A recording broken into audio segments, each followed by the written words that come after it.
Hello and welcome to the East Lampeter Township Public Meeting. All participants are now informed that this meeting is being recorded. This meeting is also being offered virtually utilizing Zoom, which is a cloud-based platform for remote video and audio conferencing. The Zoom application is free to the public. The general public is therefore able to join the meeting by connection through the internet or by calling in by phone. The public is also able to observe the meeting on the Township's YouTube channel. Please continue to check the Township website calendar for any updates related to these public meetings. Agendas for these public meetings will also be available on the Township's website. Please be reminded that this meeting is being video and audio recorded and will be posted to the Township's YouTube channel for viewing.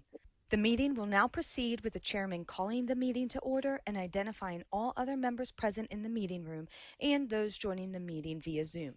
The chairman will then confirm those members joining by Zoom can be heard.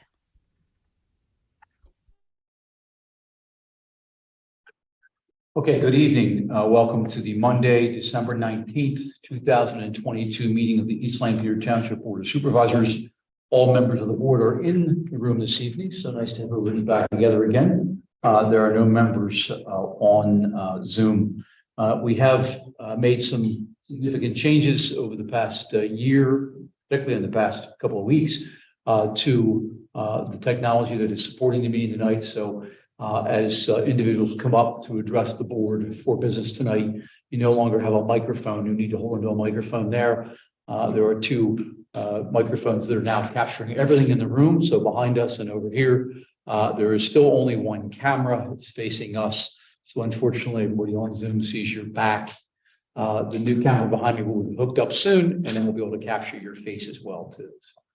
Okay, there are agendas in the back of the room. There's also a sign-in list. So if you haven't done so, please do that for the public record when we're done with the meeting. Okay, would you please rise and join me in pledging the flag?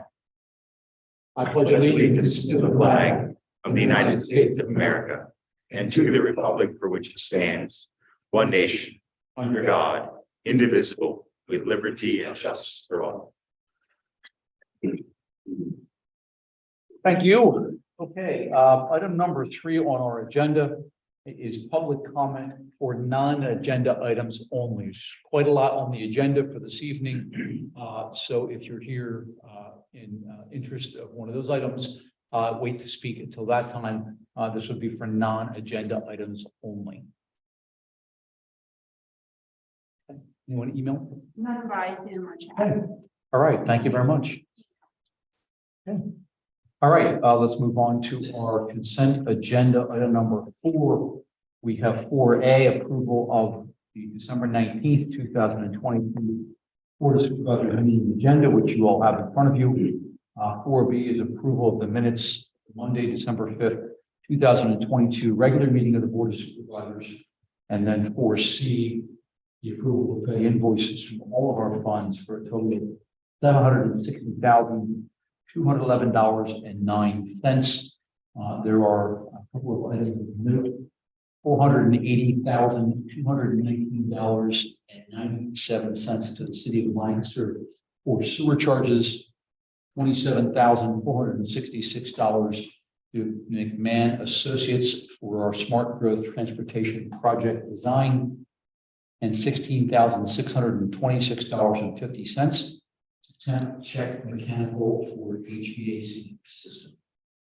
Any public comment on any of the items that have just been presented? Okay, hearing none. Board, is there a motion? Make a motion to approve the consent agenda. Second. Okay, motion by Corey, second by Ethan. Questions or concerns? Hearing none. Those in favor? Aye. Those opposed? Motion carries. Thank you. Okay, item number 5, old business. 5A, we have a request for financial security reduction for Devon Creek Phase 2 Land Development Plan number 15-38. The current balance is $4,457,595.51. The recommended reduction by the township's engineers for $1,506,788.70. That would leave a balance of $2,950,806.81. What's your interest? Make a motion to approve the request in the amount recommended by the township engineer for financial security reduction at Devon Creek Phase 2 Land Development Plan number 15-38. Second. Okay, motion by Mike, second by Corey. Questions, concerns? Hearing none. Those in favor? Aye. Opposed? Motion carries. Thank you. Okay, item number 5B, request for financial security release. Hangar Land Development Plan number 16-1. Balance on that is broken into two portions. I guess the site work and the Millstream Road work. So $4,278,792.93 and $86,147.60. Township engineer is recommending the reduction of $4,364,940.53. That would have no remaining balance. Interest. Make a motion, I'm sorry, Rogers. Make a motion for the Tiger Land Development Plan for request for financial security release. Okay, motion by Corey, second by Roger. Questions or concerns? Hearing none. Those in favor? Aye. Those opposed? Okay, motion carries. Thanks. 5C, a request for financial security reduction. 2232 Lincoln Highway East, Plan number 17-22.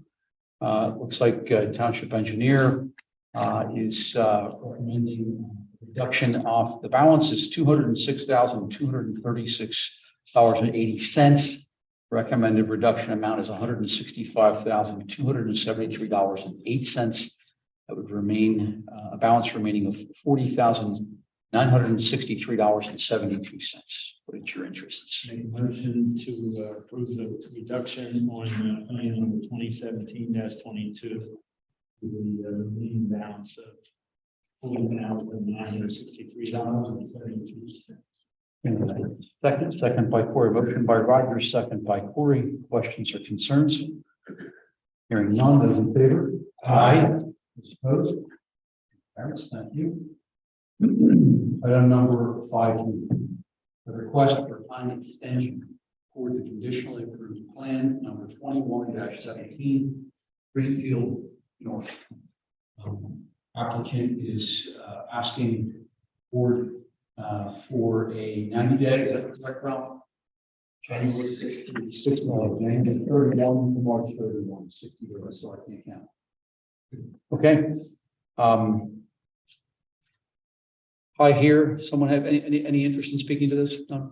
Good. Okay. What's your interest? Motion to approve a 60-day time extension for Plan 21-17 Greenfield North. Okay, motion by Ethan, second by Corey. Questions or concerns? Hearing none, those in favor? Aye. Those opposed? Motion carries. Thank you. 5E, a request for time extension to record the conditionally approved plan number 21-25 for 2599 Old Philadelphia Pike, and that is for a 90-day time extension. Okay. Anyone here on behalf of the Stoydler property? Okay. What's your interest, guys? The motion that we approve the 90-day time extension on plan number 2125 until March 20th, 2023. Okay, for a second. Second. Motion by Roger, second by Ethan. Questions or concerns? Just one, do we have any information on the primary issue here, permitting? It's essentially highway occupancy, so it's a PennDOT issue. Question? Okay. All right. Further questions? Concerns? Okay, those in favor? Aye. Those opposed? Okay, motion carries. Thank you. Okay, we have under 5F a proposal in reference to glamping. We are continuing an informal discussion that we were having with this applicant, this attorney, from our last meeting, and sure if we were all here, I think some of you were remotely and some of you weren't here. So you've read you've read the minutes, you've obviously, watched the recording as well too. So, we've asked the applicant to come back as well too. So introduce yourself if you would for the record. Riley Nozel with Barley Snyder. Again, this evening, we were before you, the last December meeting. We submitted a text amendment request, back in November to allow for glamping on certain, historical agricultural properties that didn't really meet that definition of a working farm.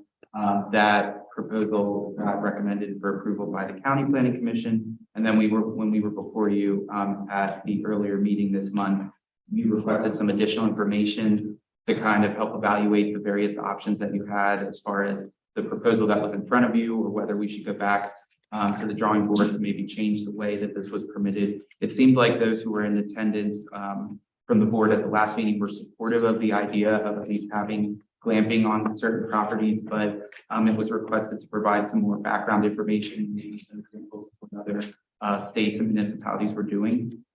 So I brought some examples here with me, recognizing that you'll probably want some time to review these. But in the meantime, I just wanted to kind of point these out to you and go over. Thank you.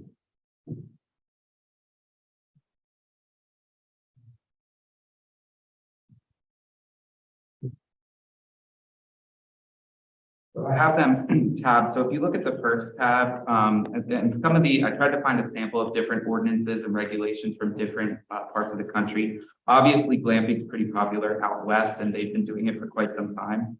But you'll see here, the first tab is an ordinance excerpt from a municipality in Colorado where they allow camping on private property. The way it's set up, basically from my reading, and to be honest, I didn't read the entire zoning ordinance, but just this excerpt, is to provide private property owners the ability to operate, smaller size campgrounds on their properties as sort of an additional revenue stream. And I know that at least one of you raised at the last meeting the possibility of maybe having smaller types of campgrounds permitted on certain properties. The goal here, for at least from our perspective in submitting this text amendment, was to provide supplementary income to smaller farm properties who have historic structures on them and trying to capitalize on, the tourist opportunity. The next excerpt is also from a Western state dealing with camping on private land. Kind of similar to the first excerpt, they're allowing camping for commercial use on private properties. And one of the things that we noticed in sort of reviewing these various ordinances is they either tended to approve or permit camping or glamping as part of a campground, or they created, as we did with the proposal in front of you, sort of a separate glamping use and regulated it separately. I know your definition of campground in your ordinance is pretty broad. So an argument could be made that glamping is a type of camping, but you could also argue that it's a separate use. I feel like it could go either way, depending on what your preference is. And the second tab, the example in the second tab also provides for various similar sort of specific criteria that we had in our proposal. So you'll notice that there's language about, how big each campsite could be, how many glamp sites or tent sites can be on the property, setbacks, submission of a site plan, those types of things. Just as a reminder, our proposal would involve submission of a glamping use as a conditional use. So there would be the opportunity for the board to review the site plan as part of that, and then a subsequent land development plan. The next tab is an example actually of a campsite that was approved in Fulton Township. So this was the only example of a Lancaster County municipality that I could find dealing with this. As I said, it's sort of more popular out west. I requested a copy of the minutes from Fulton Township. I didn't get a copy of those in time for this meeting, but just based on my review of this article, it seems that it was permitted by conditional use as a campground.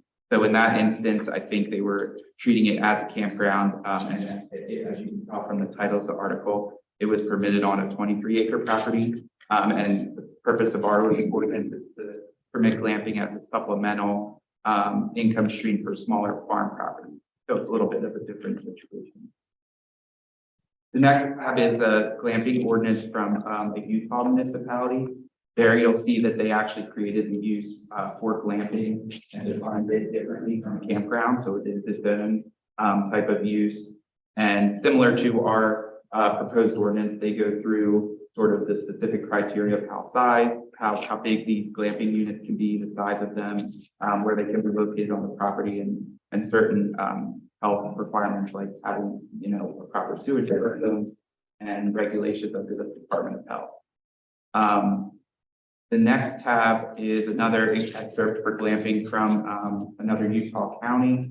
It's very similar to the one before it, where it defines what glamping is, it's a separate use, and provides for very similar sort of access and specific criteria related to that. The last ordinance that I was able to find sort of on the East Coast is the last tab, which is from Maine. And in that situation, they regulate glamping as a recreational lodging facility. So in their case, they were almost looking at it as sort of like a resort type of use. Again, they classified it separately or outside of what a campground is. But as you can see in here, they deliver different specific criteria as well. Hours of operation, where this is permitted, acreage, density, how many sites are permitted on a lot. So, based on what we could find, examples, and these are by no means all the examples, but just some of the ones to sort of consider, is that, we do think it makes sense what we're looking to do, which is to permit glamping as a separate use. The question is that the right route, or does the board feel that it makes more sense to look at this as a different type of campsite, maybe permitting smaller campsites on ag properties, because campgrounds aren't permitted right now on ag properties. And then I think Supervisor Demi had mentioned, possibly looking at this under the lens of bed and breakfast. And in at least one of these examples, the main one, they did look at it as a type of lodging facility. So I think all of these different options are viable. It's just a question of, what you prefer to choose. Okay. Thank you, Riley. Obviously, we're not all digesting that. Yeah, understood. I wanted to give you kind of a summary and stuff to digest, and then we can hopefully come back and kind of gauge your thoughts. Again, looking for guidance from you on how you look at this. Yeah, and if I just to clarify, I think my takeaway from that discussion was the board was greatly interested in seeing historic property like this maintained and improved if needed, and encouraging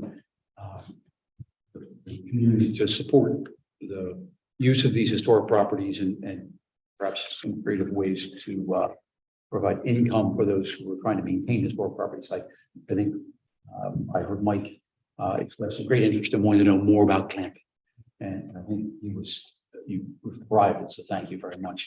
So I just want to make sure I don't know that I walked away from that with the board giving you a sense of, yes, we're all supportive of this. This is the direction we want to go.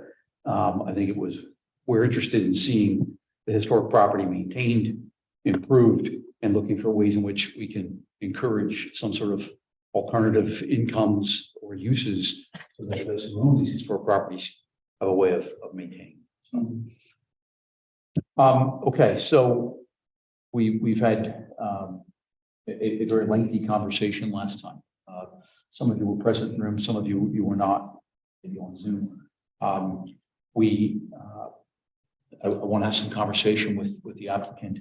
I do want you to know that we have received communication from neighbors. So, and then we can go through as well too. So we need to allow them to speak as well and to have an opportunity to talk to the board. So follow-up questions, thoughts. Mike, I know last time you were looking for a little more clarity. Did some of this help or? Yeah, I'd like to look at your examples a bit more. I get the impression it's really the difference is a platform for a tent. But these campground essentially can include a lot of things, and you were mentioning some of them, I think, last time, including a venue to eat and things of that nature. Let me ask you, why is this more popular in the West? Maybe you can answer. I mean, you've done a lot of research on this. I think generally from what I've seen, it's sort of the size of the West and the fact that there's a lot of, open landscapes and people trying to capitalize I on would think that. natural, beauty of that area, but I don't. There are some in New York, low income in here. Richard was flyover country. You look at the map, where are the lights in the US? It's where there's not a lot of light and people that are getting out west, but Well, you were not here. Yeah, I did have a chance to listen to the presentation last time, and this is very helpful. Just one question on this first example.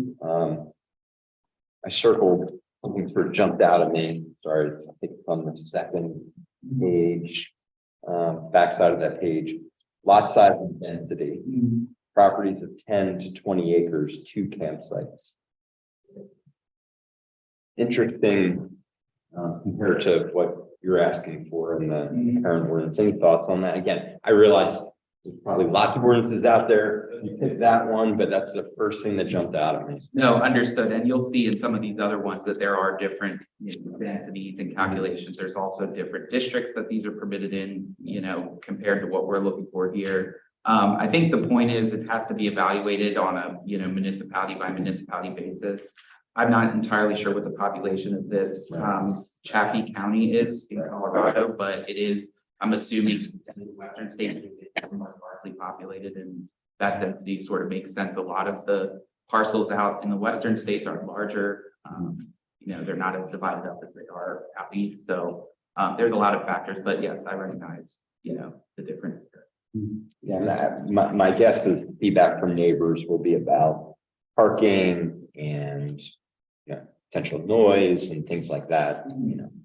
2 on a 10 acres, clear different. No, my goal is to hear from the public if they are here, and like you said, we have received some emails, so I'd love to hear from the public if anyone is here to speak on the subject. it's good. Roger. Yeah, thanks again for your research. And I think done what you needed to do, but I'm not sure, from just speaking personally, I'm not sure how, if this is, if and when we consider going through the process for this, I'm not sure if it can be rolled in to the current zoning ordinance with any amount of ease.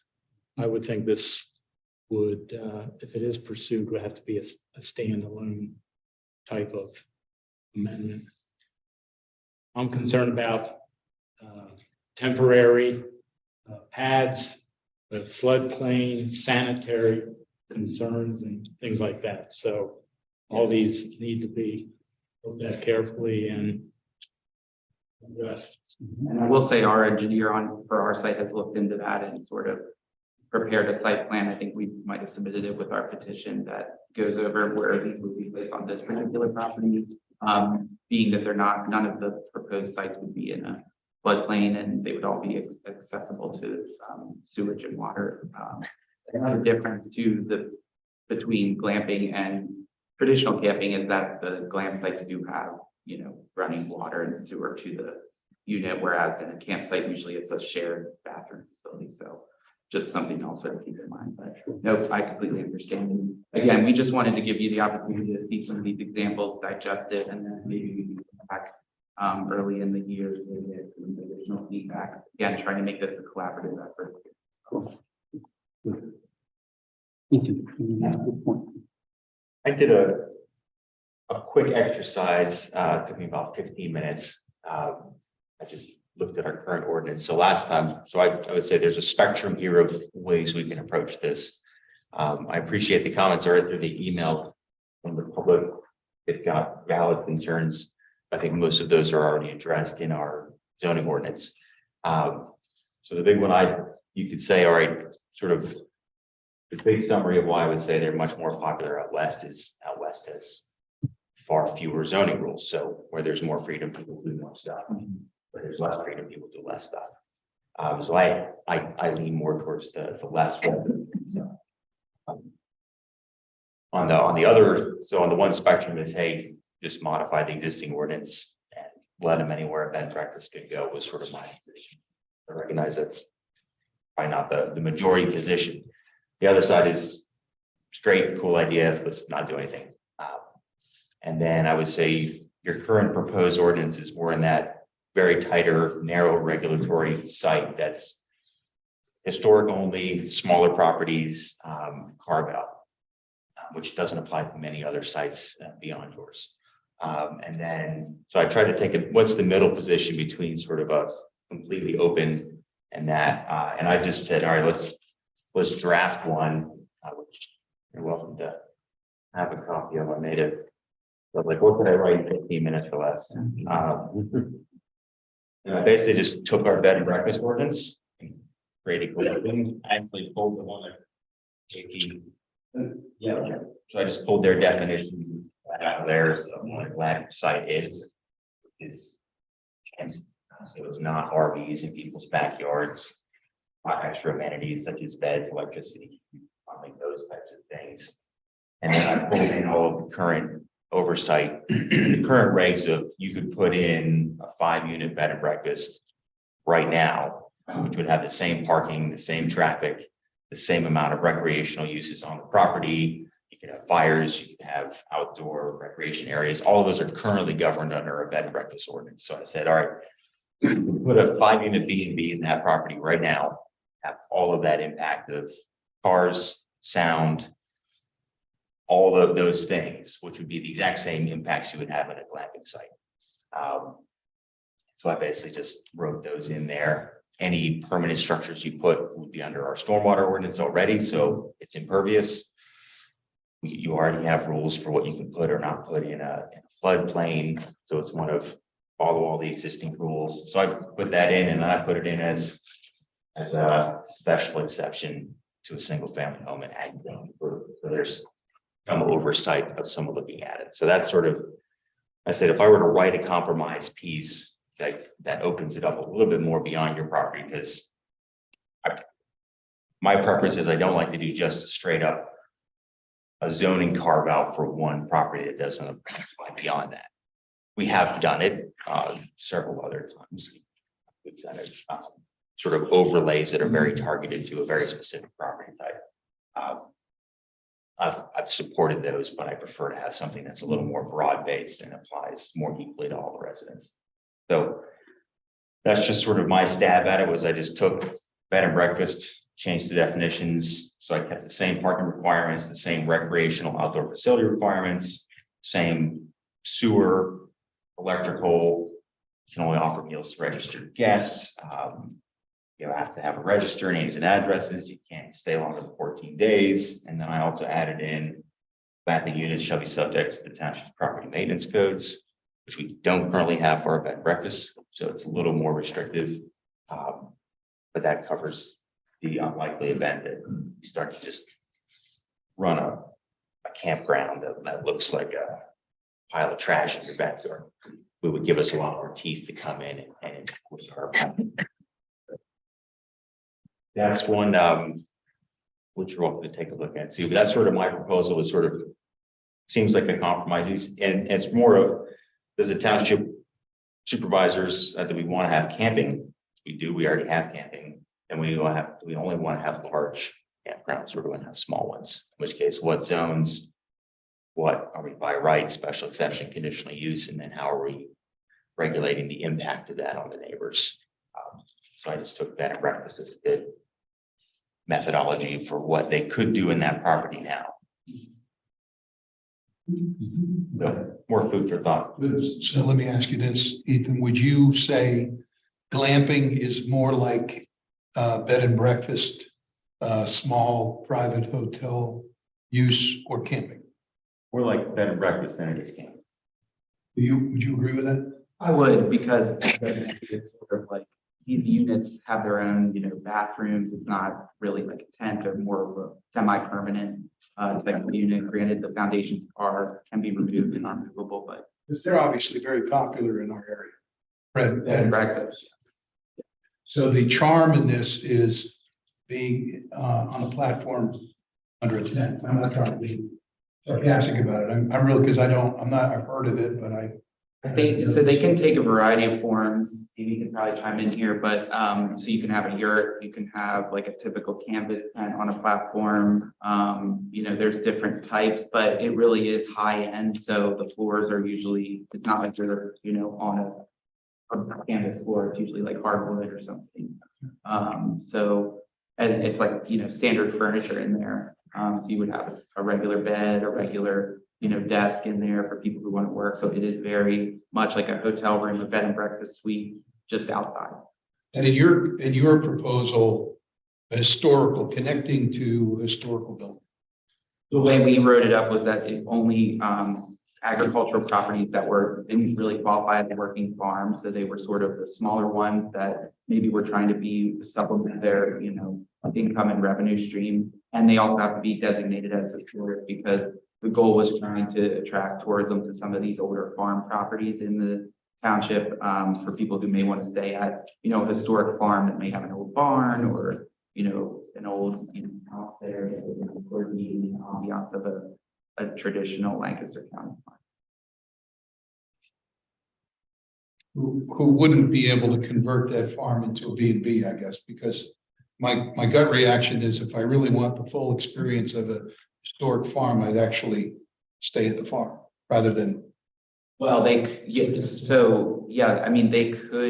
do an Airbnb because that is permitted in the ag district, but campgrounds aren't. So right now, if you wanted to do like a glamping, you wouldn't be able to do that on any sort of agricultural or farm property. So when we worked with staff, it was the message we received was that you would maybe want to keep it narrower and just limit it to some of these smaller properties, but recognizing that, like in the case of with this property, Amy does have goats and animals there, so people would be able to participate in some of those elements of a farm, but it's not what your zoning ordinance considers a working farm, 10 acres.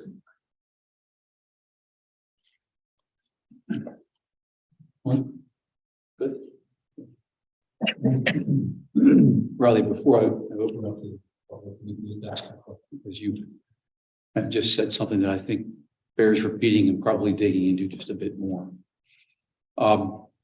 If I was to come before the board and say, look, I'd like to put 6 cabins on this property, and each cabin is going to have 4 to 6 people who are going to stay in it, and each one has a toilet, each has running water, and they're each going to have, let's just say it's a 300 square foot cabin, okay, small property, 10 by 15 foot cabin, weekend, go away with friends and spend the weekend in one of these. There'd be a significant amount of requirement that we would have to go through to allow this, in particular on a less than 10 acre property. I stayed in one of these up at the Adirondack hiking lodge, out towards Lake Placid, and it was big. It was a yurt. It wasn't on a platform; it was on the ground in their campground right there at their lodge. And there were 20 of us that gathered in there in an evening for a meal. Now we didn't all 20 stay in that one, but it fit 20 of us pretty easily. And for all intents and purposes, unless I stepped out into the campground, I could have been staying at a very nice hotel. So I think that's a reasonable comparison for some of what we're looking at here. And then obviously the ancillary requirements and impacts that brings. I do like the way that Ethan's been trying to get us to all look at this as sort of like in context of a B&B. It's a beautiful house that Amy has, but she probably has 4 rooms in there she could convert into a B&B. And it fits within inside of our ordinances already. It already meets all the community's expectations of the impact. Obviously, parking and things would still come up and there be considerations for that. One of the neighbors not too far from there has the Silverstone Inn, and they've converted that. They have some sheep. I don't think anyone would consider that to be a working farm. But we have guidelines that are helping us to manage what's happening there, both into her B&B, but also with her wedding venue. And so once again, there's requirements that are in place, there's guidance that take us down that path. I think Ethan brings up another point that I would say I concur with, and that is, while we have done carve-outs, and there are instances where that does come up, I'd much rather have us use existing law, existing ordinances guiding us where we're going, and make it clear and efficient and uniform across the community. So I think if you just talk to some of that, help us to understand how you're seeing this, or how you're planning to market this and develop this different than someone coming in saying, I want to put in 5 or 6 cabins on that property. Well, Amy may be able to speak a little bit more to this. It's going to be seasonal. The platforms are removable. I mean, they're semi-permanent, so to speak. You anticipate having people mostly in the warmer months, I'm assuming, and in the fall. For my purposes, I'm looking for a couples getaway. So each tent would only have 2 adults, 6 tents, maybe 8 tents, so a total of like 12 people, with a culinary farm to table focus. So convert the tobacco barn into a kitchen and invite guest chefs to come and share whatever style and just let them, enjoy the area. We've got the old farm, we've got dug well. I want to showcase. I've got a spring house, just the history of the farm, and we're putting together a video and a display of, from 1717 on, the story of this property to share with people. And so that's my goal, is to bed and breakfast being done. You could go in, lamp. I thought it was a little crazy because I love the way the sun glows through the canvas of a tent when you sleep outside.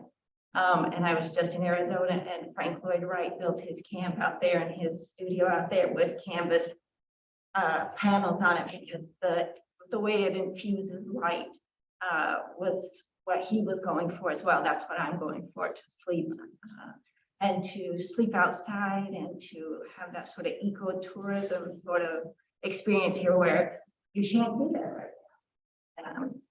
Trying to bring it to this place. Like I said, you can do it up in New York and down in Virginia, but I do think it's an ordinance that slows it down. And the ordinance can be very different. Limits on how many people per unit, sort of more of a boutique type of situation, and seasonal, as I mentioned. So the goal is to make it as least intrusive on not only surrounding properties, but on your property, right? I mean, you're trying to sort of capitalize on. Right. So maybe I missed it from the last discussion, but my understanding from the draft amendment, it would be a lot more people than 2 times 6 equals 12, right? It was up to 8 campsites, 6 people max at each campsite. Is that a new thinking? No, I don't know why. I guess most of the time it's used by families do this type of I thing. think, I think that was just in the prior discussions and sort of going back and forth. We settled on 6 just because we wanted to accommodate people who were coming with children, but I think her intent is to market it mostly for couples, right? Yeah. So that could change. I mean, we would be open to modifying that.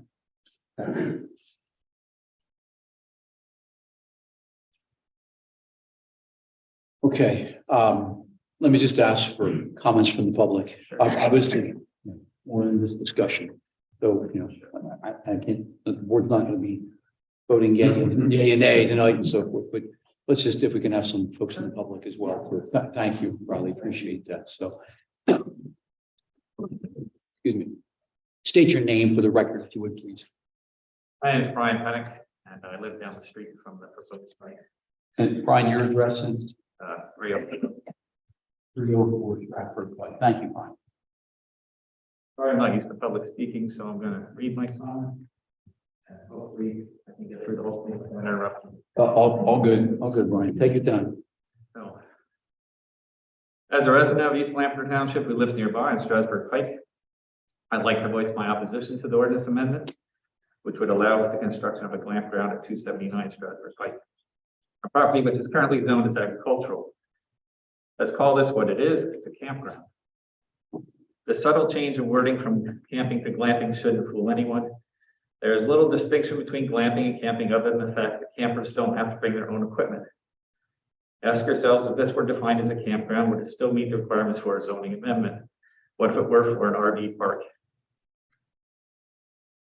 This is yet another example of paving paradise to put up a parking lot. Lancaster County has some of the most fertile soil in the nation. I think it's ranked second in the entire U.S. The agricultural nature of that land will be ruined, as will the bucolic nature of the neighborhood. On page 2 of the proposed amendment, they quote the Conestoga Valley Region Strategic Comprehensive Plan as saying the regional plan aims to, quote, develop a clear definition of the characteristics of businesses allowed within the farming community whose primary purpose will be to help sustain and support the area's farming activity. I would like to know exactly how a glamp ground's primary purpose is sustaining and supporting the area's farming activities. Wouldn't leaving the property as a small farm be the best way to sustain and support the area's farming activity? Let's be honest, the primary purpose here is not educational, it's to make money. The same strategic plan has a, quote, visual character protection strategy and a, quote, water resource protection programs. Therefore, my first objection is that I do not view glamping as having anything at all to do with an agricultural zoning classification. Allowing the change in use for this property will add hard surfaces to the land and remove it from being a farm. Is this how we want to see the future of Lancaster County farmland? The main reasons that tourists flock to Lancaster County in the first place is to see the Amish and the pristine agricultural landscape. I think it's morally reprehensible to further sacrifice these primary resources by further destroying the beautiful nature of our landscape. I'm pretty sure my Amish neighbors also won't be at all happy to have a bunch of glampers gawking at them or trying to take their photos. Under the section of the regional plan regarding the water resource protection program are listed items such as preparing a water resource inventory, making the regional map of wetlands, floodplains, watershed boundaries, public water system wells, aquifer recharge areas, wellhead protection area zones, and stream bank fencing. This brings me to my second major objection. I'm deeply concerned about the environmental impacts of the proposed campground. There is currently no water or sewage line service this far out Strasburg Pike. The water provisions to support this increase in the number of transient residents or tourists / glampers would need to be supplied from existing underground aquifers, which necessarily impact the amount of water available to neighbors such as myself that rely on well water. Furthermore, the septic requirements would also impact the neighboring land. What are the consequences of increased motor vehicle use and the inevitable automotive discharges on the local environment?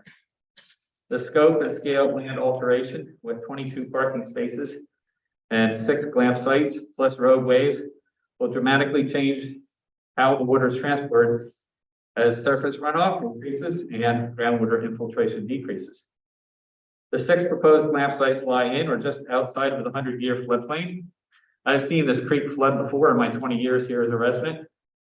The impervious surfaces will only lead to even more runoff and flooding, as well as further erosion. The increased pollution from automobile traffic and human use will negatively affect water quality. The increased consumption of water by campers and for related activities will decrease the amount of water available under modern drought conditions for neighboring properties which rely on well water as their primary water source. The site will need to provide septic services for additional people, and there is concern about contamination from a drain field. It is well known in environmental chemistry that birth control medication is routinely excreted in the urine and makes its way into underground septic systems and has led to environmental changes in wildlife and detectable levels in drinking water. I think as a minimum, there should be an impartial environmental impact study as part of this proposal. Finally, there is the issue of traffic and its related impact on the neighborhood surrounding 279 Strasburg Pike. This section of the roadway is already heavily congested, and the development of the property in this manner will only increase that traffic flow even more. There is also the issue of noise pollution. Will the campground be running generators? What are quiet hours? What about the issue of safety for any children tourists?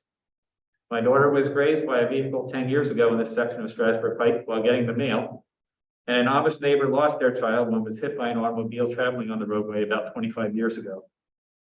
Since then, the traffic has only increased, and people do not even come close to a baby speed. There's also the issue of light pollution as well. Will there be street lights or other forms of lighting around the campground?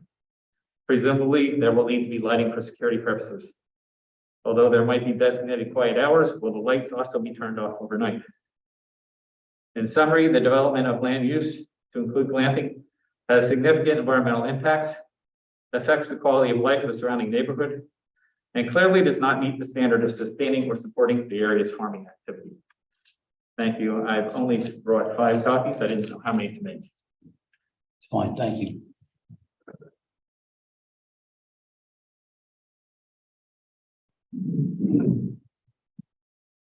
State your name and in your address, please. My name is Abe Diplomat. Strasburg Pike, which is directly across from the property in question. If I have my screen in port, that's what I'm going to see. And my neighbor Brian went into a lot of the economical impact, the environmental impacts, and his impacts. I just want to say that I lived here for about 33 years. I bought my farm off of my mother's hands. I put additional that I raised 4 kids there. And it's been a great place to live. And what's been interesting about the area is that when I moved there in 1988, there were like no Amish living on the Strasburg Pike, very few. Now this property is bordered by 3 Amish farms and or owned property. I walked across the street, chatted with my one neighbor, and I showed him what's going on. I showed him the site plan.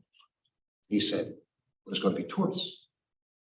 I said, yes, there's going to be tourists. This is not an educational thing. It doesn't take long to go through a barn and learn what's in the barn.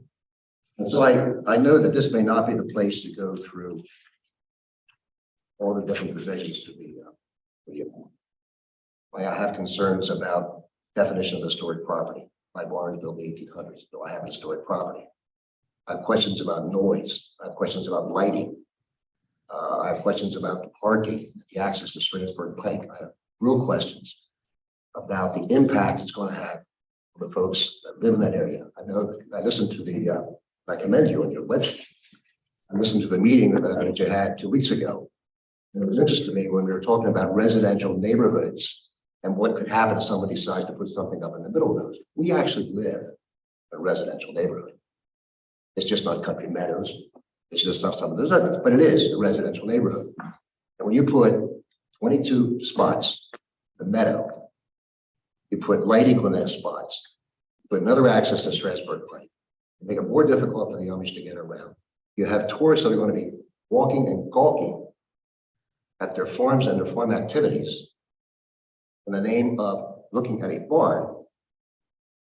I'm sorry, it just doesn't make a tremendous amount of sense to me. Now, I will admit, a change in this text, and I'm 70, I'm going to be 72.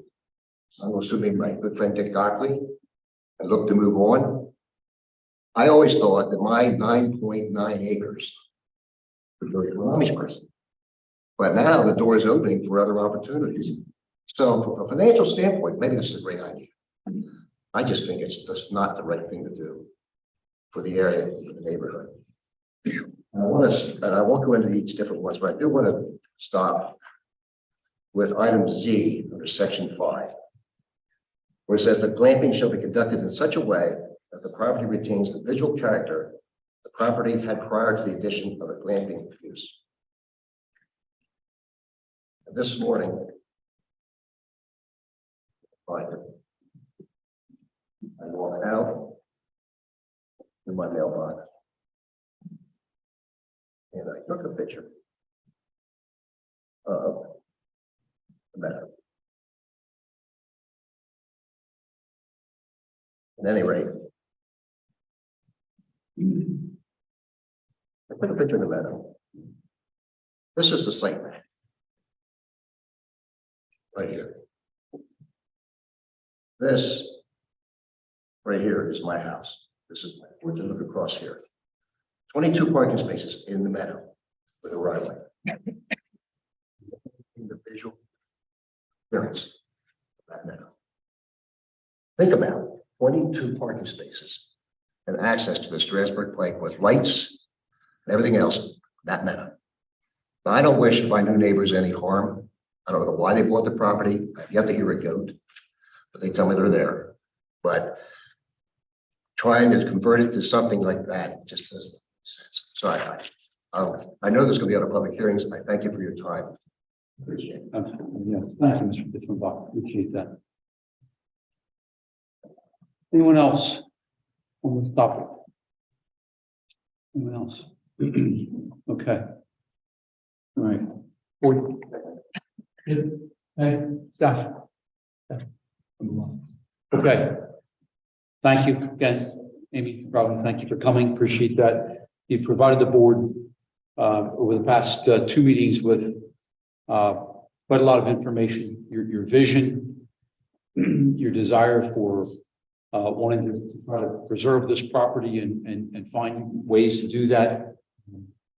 I think you know your creativity is driving you to look for ways to work with the community to try to do something that can keep that historic property there, and that's commendable. And I do appreciate you doing that. As you know, we didn't act upon this, or didn't extend this in August, and it kind of died. And so you've come back, and I appreciate both the time and the money you've invested in trying to make something work there. I can't speak for the board. They're gonna all be pondering this and looking at different aspects of this. I think I can say, you know, we need to think in terms of the entire community and the impact or precedent that things set. And once you begin a ball rolling, it's kind of tough to stop that. There are people who see something occur and then decide, oh, well, gosh, I've got, you know, a vision for doing something on mine as well, too. And they did it with theirs. So I think I can probably do that, too, which is why we turn back to ordinances. So it tends to guide us and guides the community in knowing what to do. So anyway, I'll leave it at that. Thank you very much for coming, guys. We'll be following up. Okay. All right. Thank you. Thank you, both Brian and Abe as well for your comments. Thank you. Okay. Let's move on if we can.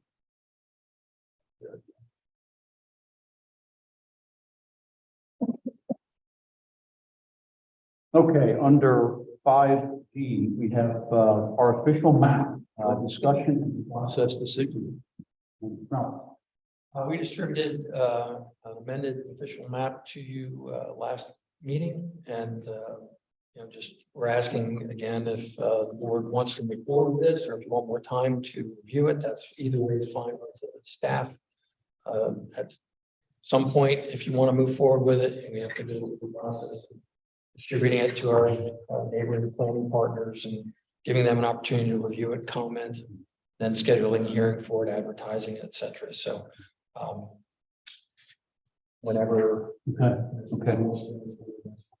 We had a brief proposal column here last time.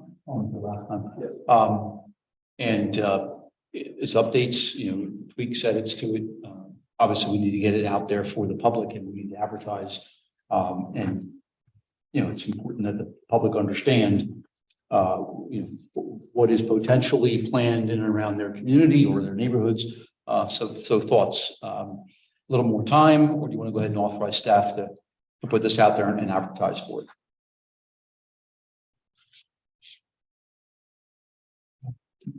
You just want some feedback, John? You know, it seems like Colin has really addressed a number of things. Not experienced the process myself, but I saw the, you know, the first, seems detailed, seems like we have other steps to take, in the process. I would not stand in the way of moving forward with those steps that we need to take to circulate it and then get ready for an official approval according to ordinance. Yeah, no, I'm just saying there's a whole process, Mike touched on it, a hearing and so forth, and other partners as well, right?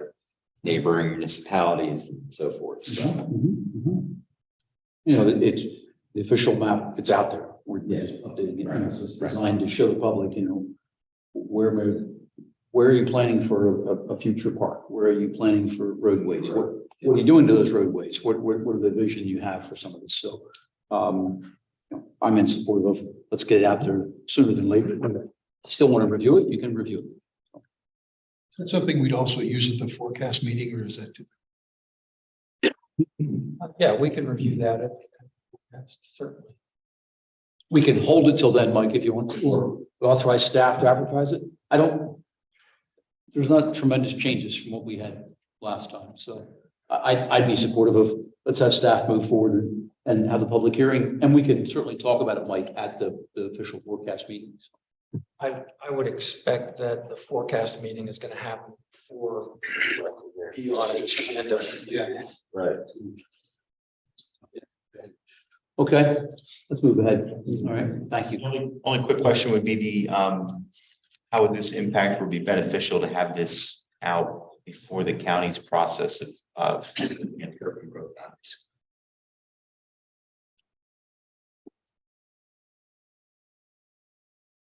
Most likely we have ours, they have theirs. Ideally, we agree, we may not, but it's beneficial to have this done in preparation for their process, which I don't know how long it's going to take. I know they're kicking it off soon. So the official map doesn't have any urban growth or village growth boundaries or areas on it. Our present one does not. As we move forward with a housing study and comprehensive plan, we would work to amend the urban and village growth areas of the township in alignment with the county comprehensive plan. This does have, I mean, it has water line extensions proposed for where we have designated urban and village growth areas. So part of the stuff on this map change is reflective of those pieces. But it seems like it's beneficial to do this in conjunction with that, as not wait. And I see this as a first step in moving forward with changing the urban and village growth boundaries. Good point. The two should speak together. Okay, all right, so let's move forward. Okay, all right. Thank you. Appreciate that. Okay, our number 6, new business. We have the Byler Stormwater Management Plan number 22-12 for 624 Willow Road. I have somebody here for this. If you introduce yourself and tell us who you are and we'll begin our conversation. Good evening. My name is Adam Keller from PMAG Incorporated. I'm the engineer who has developed this plan for Mr. Byler. As a brief overview of what Mr. Byler is planning to do, he's planning some small expansion to his farm and adding some best management practices which increase the water quality of his farm and reduce runoff. With these expansions, it triggered the need for the stormwater plan. We've been working back and forth with the township engineer, and at this point have a small letter remaining, primarily just some notes and some minor drawing revisions to the plan. And we are looking for, a waiver, request to be granted today and also a conditional approval for the plan. Well, Evan, just because there's members of the public here who probably aren't quite familiar with this. Are we looking at Willow Road, top right-hand side of that drawing, okay? Yes, And, oh, here we go. Willow Road, and then Greenfield Road is off the map, off the drawing, but it's just to the bottom right-hand corner. correct. Okay, all right. Just the public knows. All right, thank you. Evan, you've seen the David Miller letter, township engineer letter, or something like that, Yes. right? Okay. Yes. All right. With that, one of the non-drawing requests was a update to the opinion of probable cost. There were two line items that were needed, a overflow pipe with a vented cap and a observation well. I have brought an updated copy of that for you. They were both minor revisions. Essentially, they're riser pipes in the infiltration trench and where other pipes can just to be able to clean it out. Those are line items number 8 and 9 on here. That is not as a.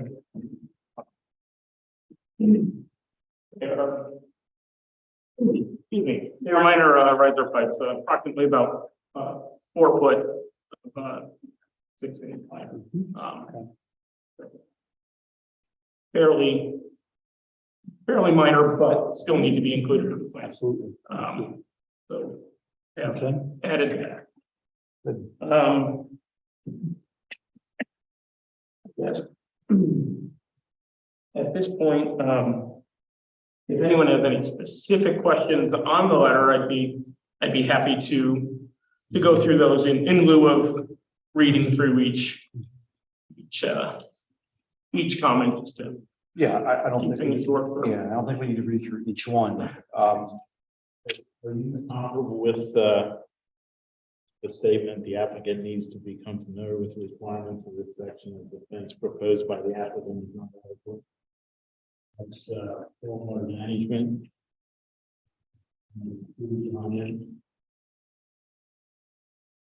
From the, it's in the DMA letter. Yes. Basically, they've added their additional comment is on the next page in the bold text, that the fencing has been updated. So currently, the easement plan, there is a missing meets and bounds in the table. So I was under the impression that any fencing issues have been resolved due to the additional comment in bold. You're okay. Yes, yes.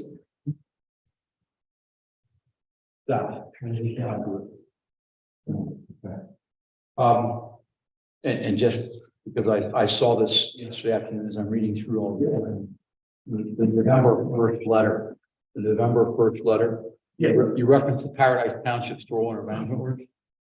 Just saying, just in case. Yep. Just want to make sure you recognize which township you were reporting. Yes. Okay. Thoughts, questions, concerns? I can elaborate on the waiver request Mhm. for you. Your ordinance does require a minimum of a 15-inch diameter pipe for areas subject to vehicular loading outside the right. At the current farm, there is very minimal vehicular loading. This is sort of behind the farm, moving stormwater to the infiltration trench. We have ample distance, depth of cover on that pipe, and it has been designed for the 100-year storm. So a 15-inch pipe in this case would be overkill. Yeah. township engineers is recommended. Okay. Okay, you've got the letter of Evan from DMA, okay, December 5th. I don't see any concern. Okay. This you're providing to the township engineer, right? Yes. The update. Yep. That's great. Okay. All right, anyone from the public, comments, questions? Okay. All right, gentlemen, our motion.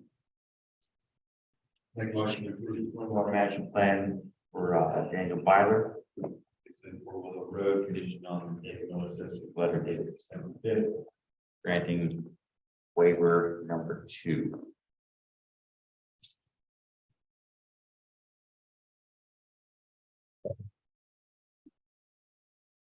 No, I just was going to have to make sure it was only one Ethan. Thank you. I think you're right. Yep. Okay. Motion by Ethan, second by Corey. Questions or concerns? Applicant questions? Thank you. Board. Okay. Hearing none, those in favor? Aye. Those opposed? Okay, motion carries. Thank you very much. Appreciate it. Thank you very much. Moving on, 6B. 5 properties, land development plan number 22-13, lot 5, Willow Road at Ben Franklin Boulevard. Gentlemen, good evening. State your name for the record, do it.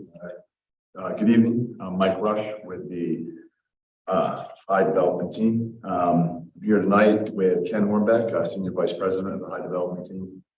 Peter Wirtz, with attorney with McNeese, Wallace and Nurk. David Miller, civil engineer with the 2. We're here tonight for the Land Development Board of Supervisors approval for the Zoki Yoder Lot 5, 2,010 square foot industrial plant building. The building is located on 21.4 acres of the Business Park Zoning District and thanks to urban growth boundary at the corner of Old Road and Ben Franklin Boulevard. The building proposed on Lot 5 will be of the quality and aesthetics you can expect from High, and will look every bit of attractive as the newly built Thaddeus Stevens Auto Tech building located on Lot 3 across the street. Our format for tonight will start with Peter Wirtz, also on the chronology of the project for tonight's meeting. To tonight's meeting and our requested actions. Peter will then turn it over to our civil engineer, David Miller, who concludes to provide more detail on the site design, a waiver request, and that introduction. I'll turn it over to Peter to talk about the chronology. Great, thank you. Evening, Peter Wirtz with McNeese, Wallace and Nurk. Mike has given you an introduction to the plan, so I'll jump into my discussion with the roadmap for tonight's waiver modification and other requests.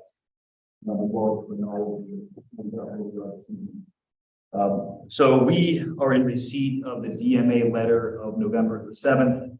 Last week on December 13th, we came before this Township Planning Commission. The Planning Commission had recommended approval for various waivers and modifications, as well as approval of additional parking in excess of the minimum requirements of the township. Tonight we have on the agenda 10 total waiver requests, 7 waiver and or modification requests. 7 of those are relatively minor. There's really 3 items that are requiring additional discussion this evening, which Dave will jump into in greater detail. And those relate to a requested waiver of widening and curbing along Willow Road. So those are 2 of the waivers. They're separate from one another. And then also a deferral of installation of a pathway along with Willow Road. So there was a pathway being done in lieu of sidewalk and a deferral as to that pathway. Dave will also be presenting an alternative potential pathway for the board. The commission had looked favorably upon. Also requesting approval of our parking modification. Again, it's within the Board of Supervisors' discretion to allow parking beyond 125% of the minimum required. Finally, we will be requesting approval of the fee in lieu of Parks and Recreation mitigation. We had submitted a letter to township staff back in October. We received favorable comments back from township staff. That amount is $10,067.20 based upon the fair market value of the property. In connection with this plan, we will be providing 30% of the dedicated land in terms of greenway and natural features. It's 70% that need to be dedicated exclusively for the parks, the Parkland Park and Rec that we're requesting the fee in lieu of. So with that, I'll turn it over to Dave for a greater discussion on this.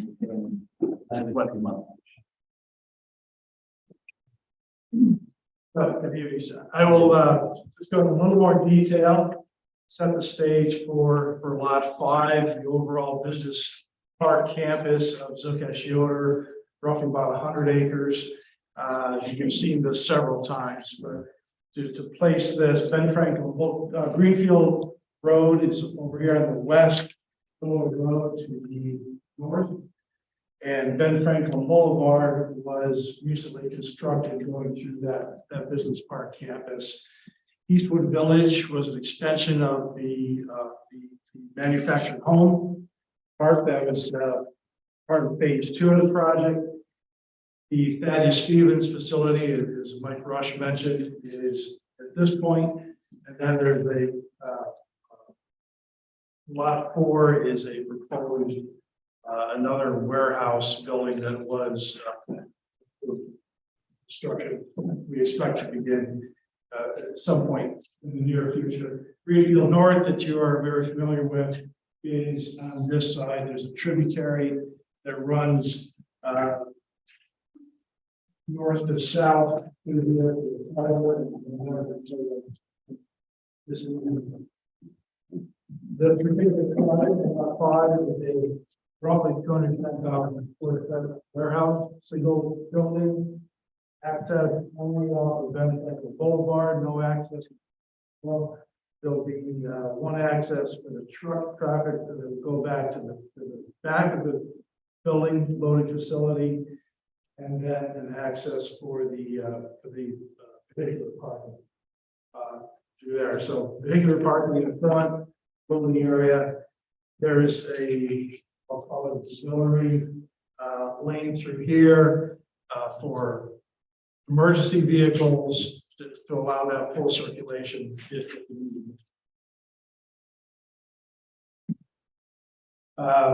So that's a brief overview of the project. We do have the November 7th, 2022 letter from the BMA. And I'd be happy to go through the waivers first, and then for discussion. So, as Peter said, most of the waivers I think are pretty straightforward. Number 1 is regarding the waiver of preliminary plans, going straight to final. Number 2 is to allow a plan scale of the ordinance. 3 and 4 are related to Willow Road, and we'll come back to that. Number 5 is the request to construct the pathway along Willow Road out of the Tumas path in lieu of concrete. That's consistent with what was approved for Greenfield North and kind of the overall pathway system. And then number 6 is to allow some various offsets of this pathway from the right of way. And the DMA letter supports those requests, as did the Planning Commission. The items for discussion are the waiver request number 3 and 4 related to improvements on Willow Road. We've asked for a waiver of any widening and improvements. And we can kind of talk about both the widening and the curving together because they're very connected. So our desire is to keep Willow Road in the rural setting that it is, the rural flavor. Widening a roadway just encourages higher speeds with traffic. And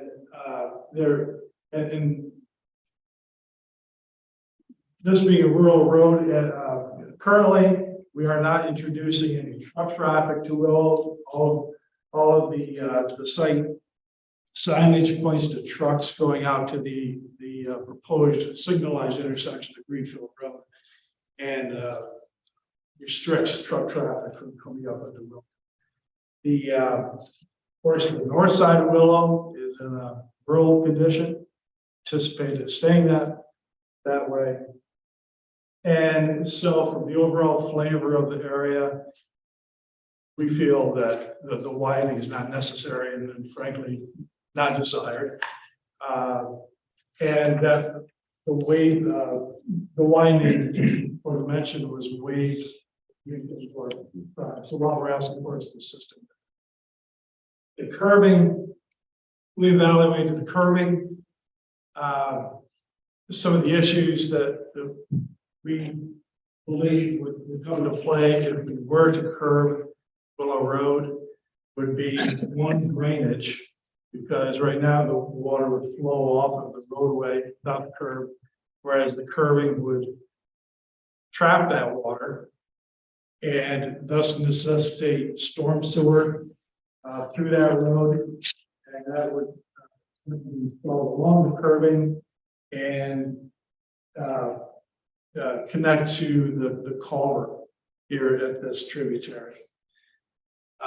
Thus, adding more water to that culvert than what gets there now. We also think the curbing would be, now you're introducing a vertical barrier that is not there now. So with that curbing, we would, if the board desired for us to curb, we would suggest that we widen the road roughly 2 feet. So we'd have a 12-foot lane, a 2-foot shoulder. That's pretty standard to have a minimum 14-foot lane for a curved roadway. That also would allow room for inlets and minimize the amount of water that encroaches into the road. If we were to do that, there's 5 or 6 utility poles, timely and costly. I'd also say, remind this is a township road, so ultimately the township would be responsible to maintain the curb, the storm inlets, the storm sewer. And because of the nature of the road, we estimate the inlets would have to be in about 125 foot on side. So federal service. David, you've seen, without confusing the public, you've seen the DMA, not the David Miller letter from David Miller of David Miller. You've seen the DMA letter. What are your thoughts about deferring as opposed to totally waiving? Now, note on the plan that defers it. I like the argument. I appreciate the case you're making. I agree with it. You know, the northern part of that road is rural.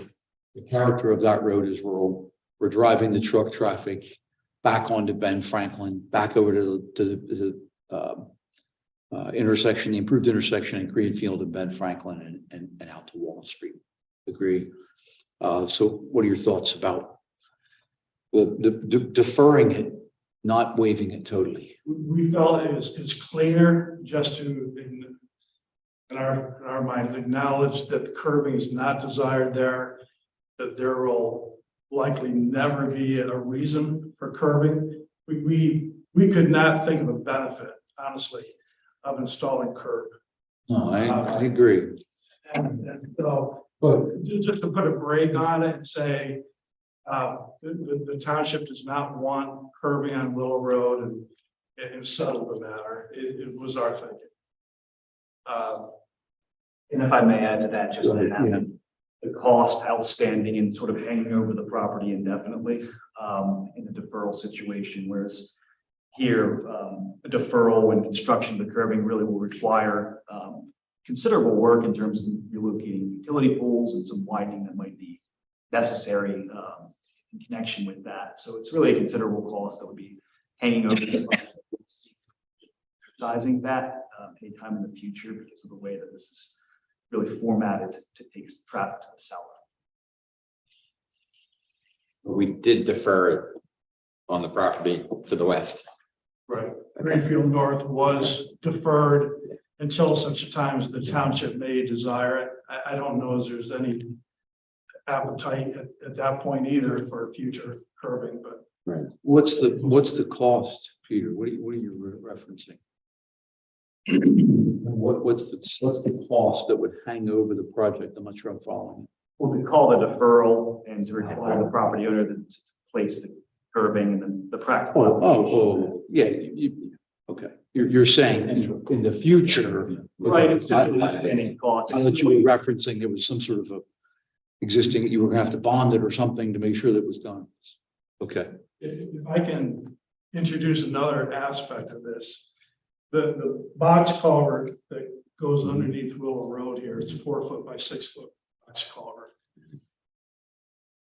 And this is part of a deferral request, but in the big picture, if we were to install this pathway, the bituminous pathway, across that culvert and then connect to the Greenfield North site, then we would have to extend that culvert. It is just not long enough to receive a Path. we put guide rail between the road and the in the pathway for safety. Have you looked at that? Guy? I'm sorry. If we had to curb that at some point, then that culvert would have to be designed for that additional water. Not only for this side, but potentially for the other side, and now the culvert is bigger. More water entering into the channel at this point. Third component, as we understand, the township is looking at this culvert overall for some improvements. So all those things come into play with, would we design this for no curbing, then potentially have to go back later if curbing was desired and new permitting, new construction and replacement. It just gets a little messy, honestly, with that deferral out there as a possibility. So the challenge for supervisors is when we waive it rather than defer it. So 30 years down the road, when they don't even remember our names anymore, somebody's going to look at saying, what were they thinking? So that's a challenge. I mean, I have no appetite for additional curbing. But I'm only here for a limited period of time. So, that's how we as supervisors look at deferrals rather than waiving. Because in the future, somebody might say, like I stated earlier, what were they thinking? And we understand that. Yeah. And I think you asked about DMA, and I can't speak for them, but I think that was their thinking as well. They didn't see a reason for the curbing, but rather than waive it. And I understand, the financial of knowing you may have that cost out in front of you, but I'm not sure how developers account for that. I mean, do you have that on their books as a potential, and we don't need to get into that tonight, but that's, challenge for both sides. Yeah, my goal would be to be consistent with the property to the west. I believe that's east and west. Yes. We deferred for. Yeah, we deferred, right, and we waived widening, if I'm mistaken. So, yeah, I mean, it just, I get what Peter's saying. On just on the topic of culvert, in your professional opinion, have you looked at that culvert? Like, is it in bad shape? What's going on there? My understanding, and this is presented by the township staff, as we were talking with them about this, they said, hey, we're looking at this. And right now, there are some drainage concerns up on the upslope side. Right. I believe they're trying to alleviate that. I don't know, is it's related to the condition of the culvert as much as the capacity. Good. Just this question for staff. So our saldo, the north side of that road would not require any curbing. That's ag. But the south side of the road would because it's zone BP. So the road literally has two different requirements depending on which side of the road it is. It's also the urban growth boundary line. So. Urban growth boundary. I'm sorry about Current. Yes, correct. Yeah. Mike, Ethan, your thoughts on A, widening, B, curbing, C, deferrals versus waivers, the pathway. Corey mentioned the condition of the culvert. I mean, to me, it's not the best. I mean, I don't see any reason to curb it. But there is a benefit to if we just looked at the property next door and said, we're waiving, widening and deferring curbing, we should be consistent with that because the goal would be to match that all the way down to the Amtrak line pretty much over time. So that makes sense from that vantage point. It also does sort of act as that. It is going to capture a lot more water, but it's now all that water that enters that BP zone is and taken care of in a way that we can quantify, which may have some benefits for us down the road from a stormwater standpoint. So there's that piece. The more important one to me though is that pedestrian connection. Because there's also a pathway going through the site. So connecting along apartments directly to the west, and so people will be able to loop around the entire roadway as well through. It would make sense. So looking at what's the pedestrian connectivity throughout all the properties. Right, so the way this plan is currently represented, this path, we have a concrete sidewalk, boulevard, halfway along Willow, and that will connect into the path that is proposed as part of Greenfield North. That getting the same orientation for north, that path would connect into this trail, and this trail loops around Greenfield North. Do that. Now, the third request is for a deferral of the construction of this pathway until any permitting issues are resolved for this culvert. Again, there are several variables out there. One is what the township intends to do with that culvert. It makes sense. We've had informally the conversation with staff about getting all that under one permit. We have to go to DEP. We know that's not easy. It's not quick.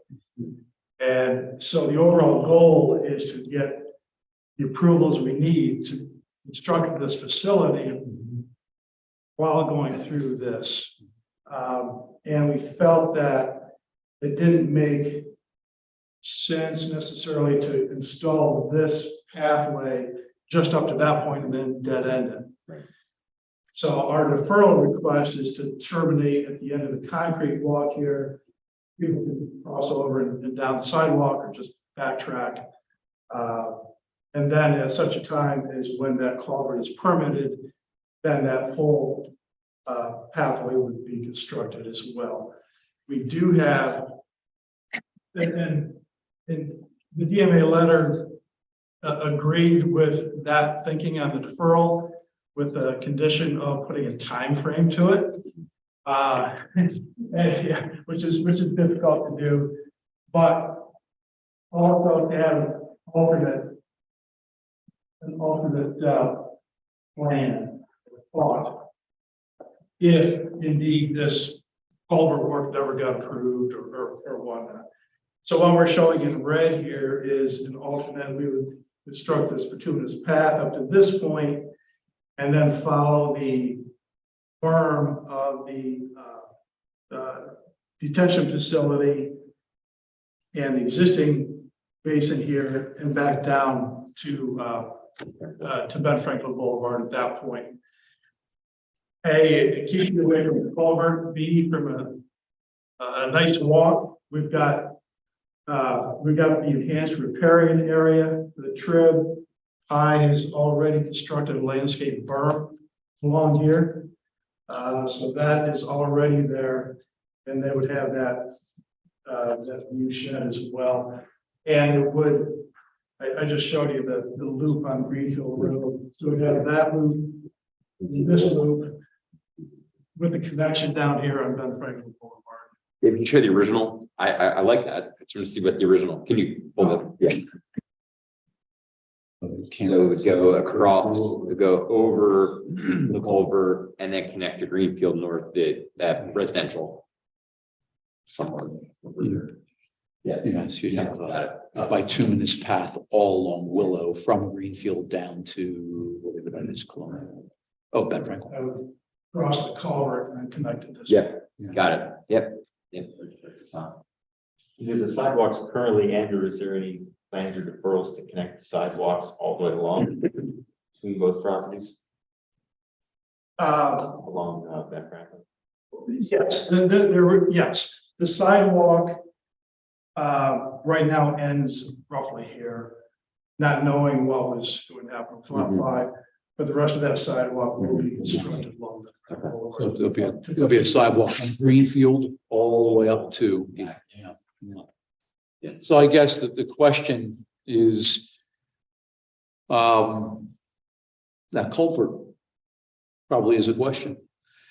Does it prevent the pathway from connecting all along Willow Greenfield North to this new property? Or do we solve the culvert? Do we solve the culvert and get the continuous bituminous pathway? Or do we not solve the culvert and we come up with the alternative, which takes you down through the riparian buffer and back out to Ben Franklin? That's what it's. Mike, thoughts? One consideration, we were talking tonight about the character of Lancaster County and preserving as much as we can of the rural nature. This is at a critical juncture. That's the issue with it, right? I think of buggies traveling towards Horseshoe Road. Is a curve safer? Is it not safer? I know that that would involve a wider road, but I'm not so sure that a curve, when buggies are traveling on the berm and cars are passing and a little bit of instability on a horse and buggy, is it better not to have the curve there on a road that probably has its good share of buggies. As far as the other piece, I appreciate the alternative. It really does change the loop, changes the connection, changes the, you're saying, Corey, consistency in the properties. Here's a whole series of development that we sort of approved, and we have images of, but they're plans that. What was the reasoning for the time limit? Well, just the unknowns about DEP permitting. You know how long it was going to take to get the approval for the culvert, and we want to have that and the pathway tied together. Not want to tie together. And it's the alternative. Yeah, so there's the design component of what the township would like to do with that, and then you go through the permitting. And like I say, the big desire is to be able to build this facility and not have a hung up on that permit that really isn't associated. Would it be possible to build the loop, and then defer the connection until the culvert's replaced? With no timeline attached to it. Just say, whenever there's a new culvert put in, And that's, we can make that pedestrian connection across that. Yes. You'd have a small loop, and then if you want to go the long way, once that's built, then. So just build Yeah. that there and defer the connection until Yeah. whenever it's. Yeah, right there. Yeah. Just that connection. With no timeline attached. We waived the widening of Willow on Greenfield North. Yes. So we have waived. I agree with that. I'm hearing. You're trying to build the motion. Well, I'm just trying to summarize what I'm hearing Yes. from you guys. Mike brought up a question. Mike saying, is widening Willow a good thing or a bad thing, or curves a good thing or a bad thing? So I'm just saying, we did waive widening Willow on Greenfield North. For some of the various reasons that have been presented here, that is, let's keep the speeds as low as we can along Willow. Let's not open it up to become an airstrip, 14-foot wide lanes, 2-foot, 3-foot berms. Yes, buggies can travel on that, but we increase traffic, we increase speeds. We were trying to keep that impact on that road to a minimum and drive everything over to Ben Franklin and drive everything to Greenfield. That was our rationale. Oh, I get that. I'm hearing the curve is going wide. If we don't grant That was my, the waiver for I curves. understand that widening the. Okay. So yeah. Go ahead. Sorry, just from staff's perspective, in terms of the curbing, a very typical section would be an 11-foot lane. What we have out on Lincoln Highway, and a 2-foot Okay. berm, so it'd be a 13-foot. So I don't know if that changes any of the calculus on moving poles and the other concerns that were expressed here, but I don't think you need a 14-foot. That's updated in our new saldo. As those lane. So I think what I'm hearing is, it brings me back to the culvert, I guess, Dave. That's sort of what my mind takes me to. If the board were to stay with weaving the widening of Willow, which is what we did on Greenfield North, and we either granted the waiver or deferrals for, future items there, I guess.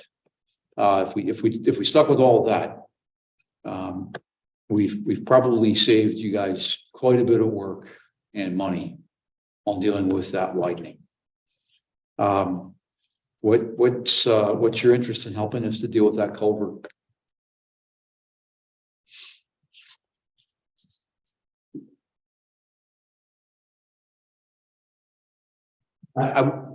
It wouldn't be for future widening. So one of your concerns that you mentioned was, how wide is that culvert? What does it carry? What doesn't it carry? Because of the future potential for widening and curbs and so forth. And if we said, well, if we're waiving the widening of Willow, so we freed you up from all that work and all that investment. But we said a culvert should get done. And it, the riparian buffer and the waterway that comes down into Greenfield and the Greenfield North and the whole project there is definitely served by that. Thoughts? If I may speak to the waiver of I may speak to the widening aspect. Part of the reason why we were getting the waiver for lot 1 is because this is, as the board has mentioned, it's a local road. It's not meant for the tractor trailer traffic. Really, that's all designed to go to the south. So there is a material benefit to the township there not to have it widened. I don't think the township wants it to be widened. The culvert, obviously, off-site improvement.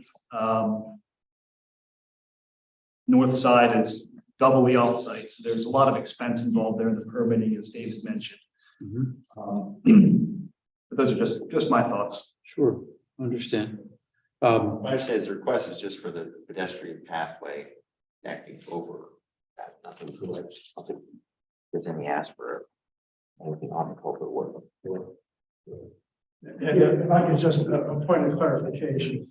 The flow of the stream is from north down through south, so I think I heard a suggestion that work on the culvert would help this, the highest property, but it really wouldn't. It would alleviate offsite. So I just wanted to clarify that, if that's a point of confusion. Yeah, please, Ken, yes. I want to make sure I understand what you're asking. So when you say what is highest position relative to that culvert, are you asking if at the end of the day, the township can solve the culvert problem? Are we willing to extend and continue the pedestrian pathway from the east side of the riparian buffer over to the multifamily property across that culvert area? If that's is that what you're asking of us? So let me frame it this way, Ken. The pathway to, if we waive sidewalk requirements along Willow Road, which we have, actually Greenfield and Willow, to create Keep going. to create allowance for the bituminous alternative, okay? And we did that, when we discussed Greenfield. So we have this bituminous pathway that is now, Willow Road has to have the bituminous pathway the whole way along it. To get there, the culvert has to be, the pathway's gonna have to go on a culvert. What's high, That's an absolute, but go on. okay. What's high's interest in working with the township to put that culvert in so the pathway can go on top of it? Yeah, so,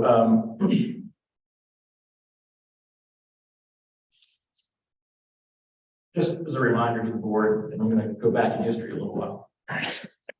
When we were in here, and we got lot, we call lot 4, which is the lot on the east side of Ben Franklin Boulevard, currently undeveloped, sits north of Thaddeus Stevens. At the time, and I think there still exists, there was a problem with stormwater coming across Willow Road to the south side of Willow Road. And all of that stormwater finds its way onto that undeveloped lot.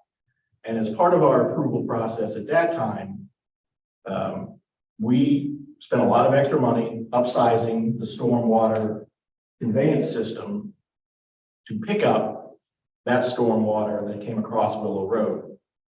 And at that time, it was our understanding that in conjunction with that improvement by High, the township was going to also try to solve that pipe problem that exists under Willow Road.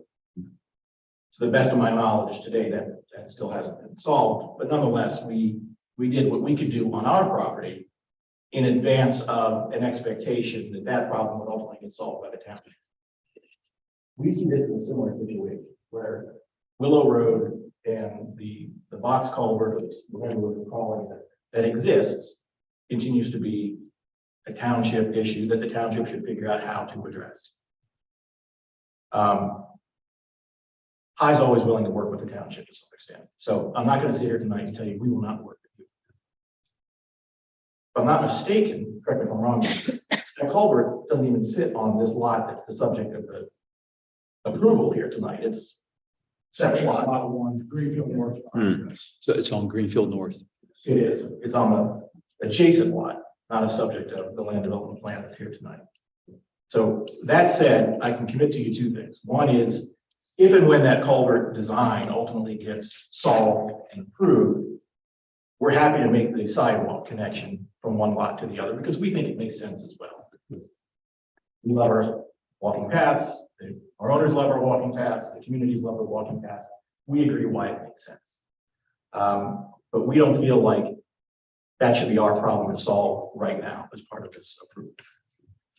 Fair enough. I appreciate the tie-in to the overall issues related to stormwater that are north or west or whatever we're calling that there of the property. That's fair. I do like the fact that you're willing to consider the alternative path to come back down off of Willow to Ben Franklin, because I think it ties it in and finishes it off for however long it takes. We're willing to do that now. I mean, for all the reasons we just talked about, it makes sense.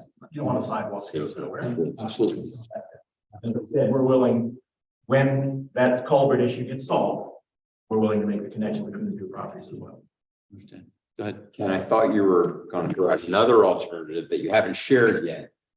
Still like, some sort of bridge or something going over the. Yeah, look, this is where my, will tell me that any DEP permitting is gonna Yeah. take time and there's different kinds of permitting. You can take that path across the riparian buffer where it's just a narrow stream, but that's Sure. a different kind of permit. With Yeah, yeah. The Okay. bridge I just- is away from the road, right? So there's different ways to skin Sure. that cat, there's no Sure. doubt. Yeah. If I can put Yeah. my engineer hat or keep my engineer hat on. Just a reminder, back in the day when that bridge was for Ben Franklin, we had to get a joint permit. And there were restrictions on that riparian area Mhm. up through that corridor. So any kind of bridge or any kind of work, even spanning Mhm. that area is going to reopen that joint permit. Got it. Just do that. Okay. Yeah. Okay. Okay. All right. Peter, do you have something else? No. Okay. But from Patrick's perspective, in order to connect the pathway along Willow Road, High's gonna have to do something, whether it's a bridge or extending the culvert or whatever. We think extending the culvert is gonna be easier. I'm not saying it's gonna be easy, but it's gonna be easier than anything else. And to do that without consideration of the entire culvert stake. So there has to be some way to work out what the ultimate design is for that culvert and what's needed for the pathway to go across, as well as to accommodate the stormwater that's there. Okay. So are you suggesting the design for the culvert be done during this time, or the path that would go with the culvert? Is that a The possibility? sooner all of it gets into design Yeah. and permitting, the sooner you can have a facility that extends over that tributary. So to us, it makes sense to do it all together and now.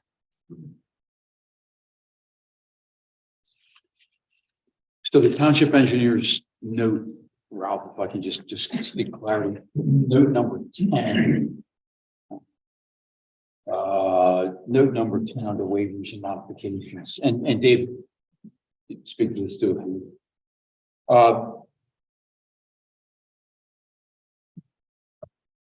The applicant's requesting a deferral related to the installation of a pedestrian path along Willow Road until all permits are received with proposed modifications to the existing box culvert, which we were just talking about. So the applicant is saying, hey, we'll work with you on creating that pathway, sidewalk pathway. But we can't install it until the municipality address the culvert underneath the road. And once that gets put out there and there's a time frame and everyone knows when that's going to be, then the applicant will come back and say, okay, if you approve that, then I'll put the pathway in and we're finished, and the municipality has addressed the culvert is what I'm reading from here. I think the question is, what's motivating doing something to that culvert? At this point in time, the township doesn't have a project on the upstream side of that culvert. The property owner doesn't want anything to happen there. So the motivation for doing anything to the culvert at this point is the projects Greenfield North and Lot 5. So if the applicant is required to build a pathway along Willow Road, then the motivation for doing something to that culvert is this pathway. In terms of the curbing question, typically curbing in most environments is looked at as protection for pedestrians.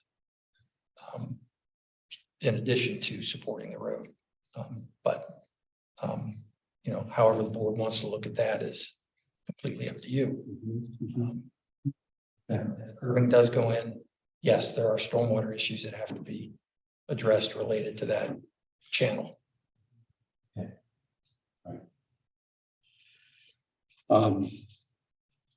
Dave, do you want to speak to, the township engineer's point there in 10? Right.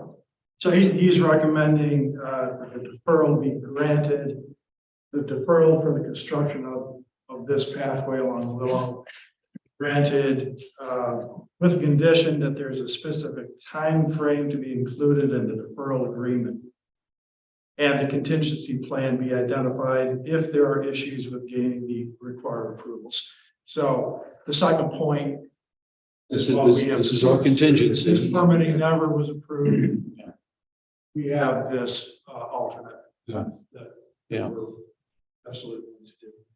The time frame, he did not suggest a time kind of open for discussion.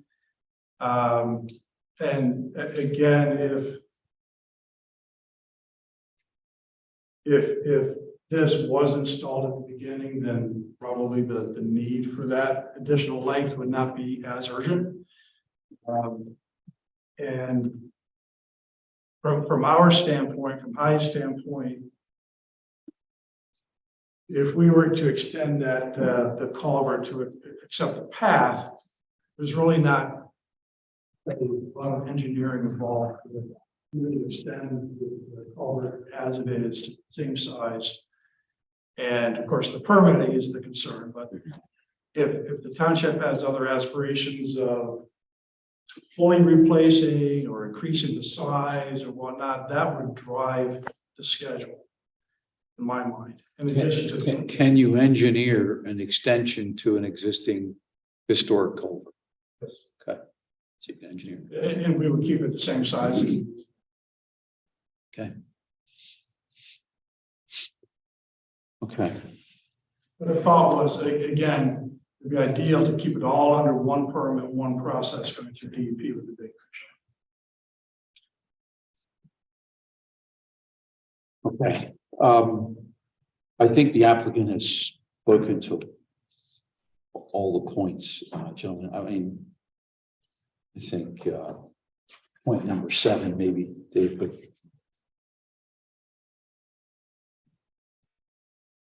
it's drainage.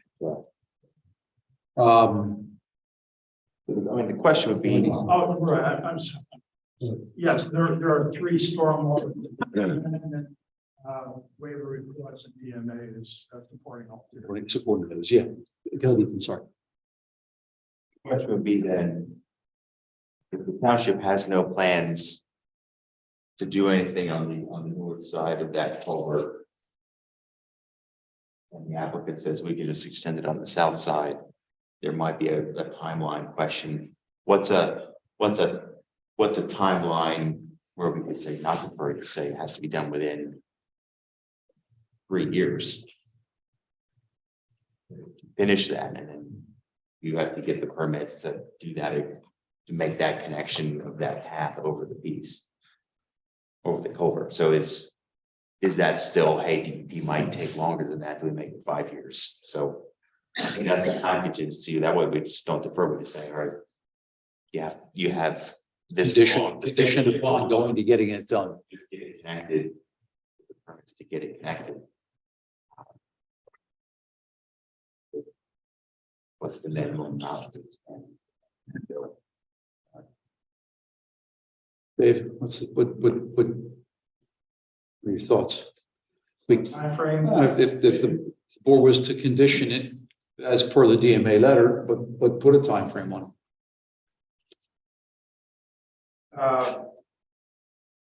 But again, it's the reviews of the permit application that is the big concern with us. If ever, we did discuss this with the Conservation District, just to get their sense. And they thought they could easily they thought they could separate out that permit work, the culvert work with the rest of the site. So they can issue the NPDS permit and understand that likely a GP 11 is going to be required for that, so they can break that out. They could not speak for DEP, and that GP 11 would be reviewed by the state, by the county. I mean, if we were to ignore if we were just to move ahead and do the minimal extension required for the path, get that design, get the application, get it permitted. I sense that there is going to be some review of any impacts on the joint permit boundary, which gives me pause on that from a time standpoint. So if I say, I'll suggest 3 years minimum, it's because of those complications, not because of the actual design work. Looking at for 4 or 5 years, whatever it was. It's 5 or 6 years. And then it's more, the end is you're gonna start the process and try to get it done. But there's enough time in there that it's not in, it's 100 years past and don't start it. It's more of like, we want to get the ball rolling. And if township staff is saying, we have no plans or desire to touch any part of that culvert, fix anything on our side. I didn't say that. Said that. Okay, that was the impression I got.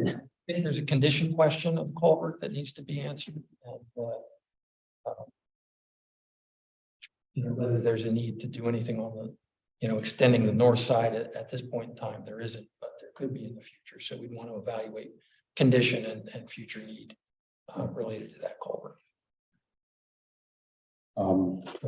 Putting a new extension onto a bad condition culvert wouldn't make any sense.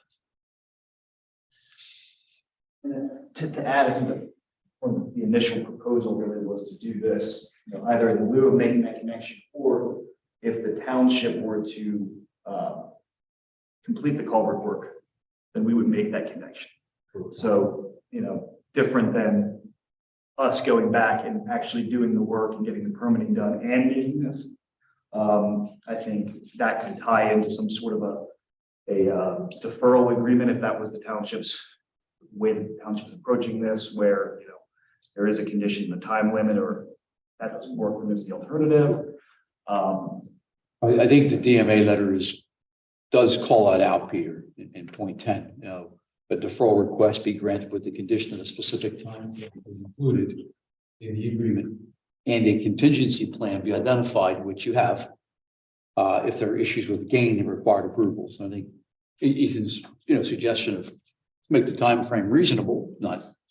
Yeah, I mean, the big question to me is, and this is where we stated clearly, if our goal is, hey, you have this property, we want to make a pedestrian connection, make the connection, I think they're fine doing that. But if I'm hearing from township staff, oh, we want to actually fix the culvert, well, then we fix the culvert, and when we fix it, they can then make the connection. Those seem like two reasonable ones. We could do either one of those. We would fix it by including in a fix that the township would do, would not include extending it to the point that they can get a pathway. No, I hear the applicant saying that, I think I heard you say, you could go in there and extend that culvert to carry your sidewalk, your pathway over that. You could do that. Yes, we can certainly apply for that permit. Yeah, there's no guarantee I'm getting a permit, but yes. I get it. But if the time frame is do this in certain period of time and you come up with a contingency plan, and in order to do that, the township says, look, we don't want you to put your extension on there and your pathway. So we go in and we address the entire culvert and all the issues related to stormwater above that. Those two things are tied together intimately. And if the time frame comes and goes and the township doesn't come up with a way of replacing the culvert so that you can do your modification or your add-on to it to carry your pathway. You do, your contingency serves as the solution. That's what, so the DMA letter point 10 means to me. I don't read point 10 that says the applicant must replace the culvert underneath Willow Road so that their pathway can carry on top of it. I don't read that. Really, all permits. I think we can solve this in a deferral agreement. I think where we're going with this is if the township chooses to replace the entire existing culvert, let's say it's 30 feet, I don't know how long it is. Okay. And we've already agreed that if that never were to happen, we would try to just extend what's there today. So we have a cost there. If the township chooses to tear up and replace the existing culvert, they have a cost, you have a cost there.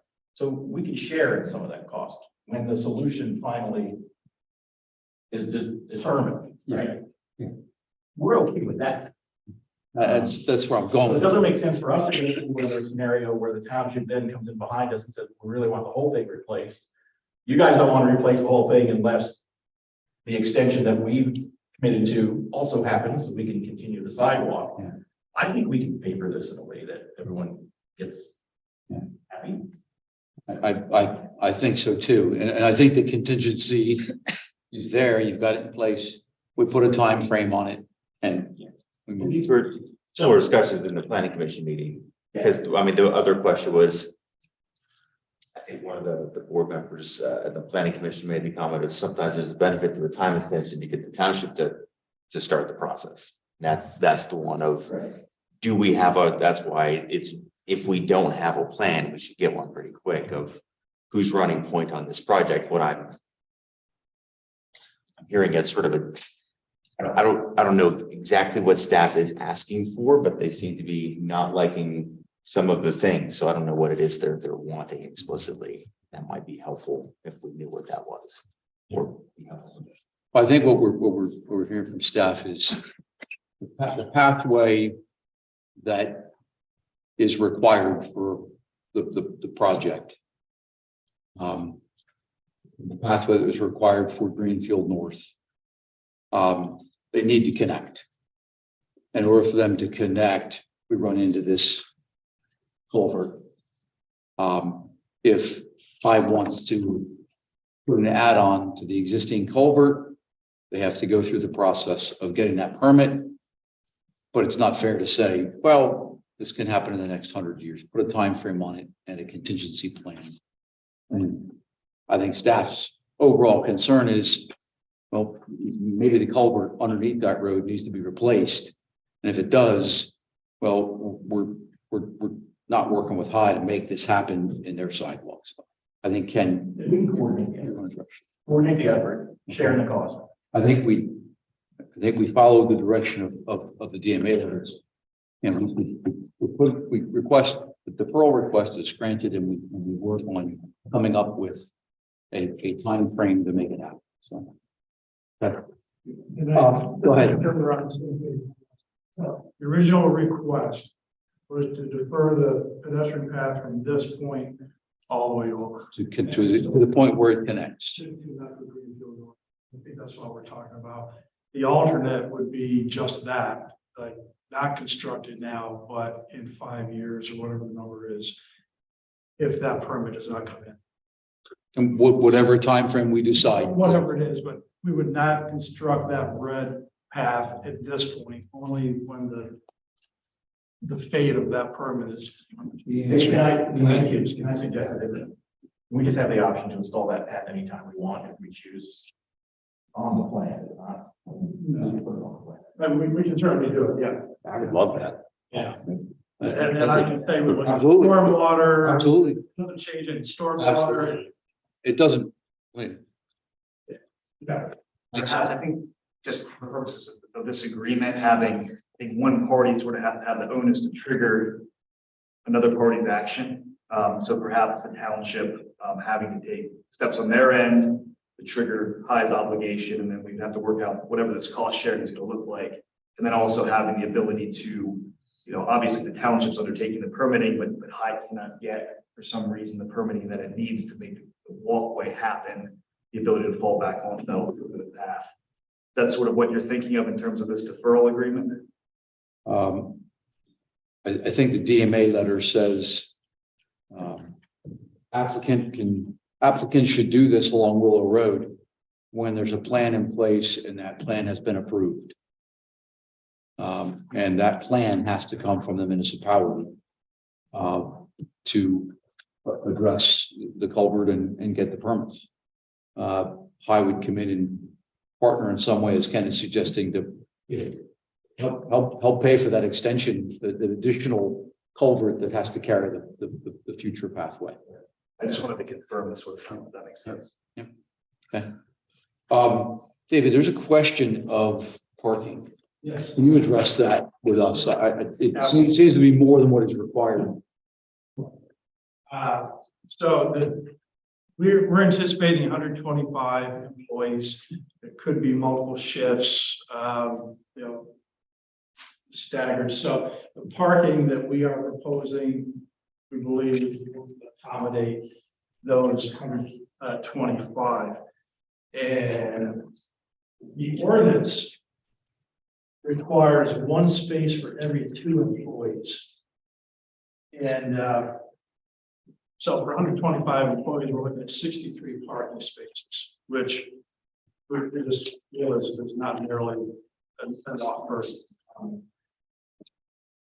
anticipated use. The ordinance does allow an increase of 125% up, an additional 25% on top of that. And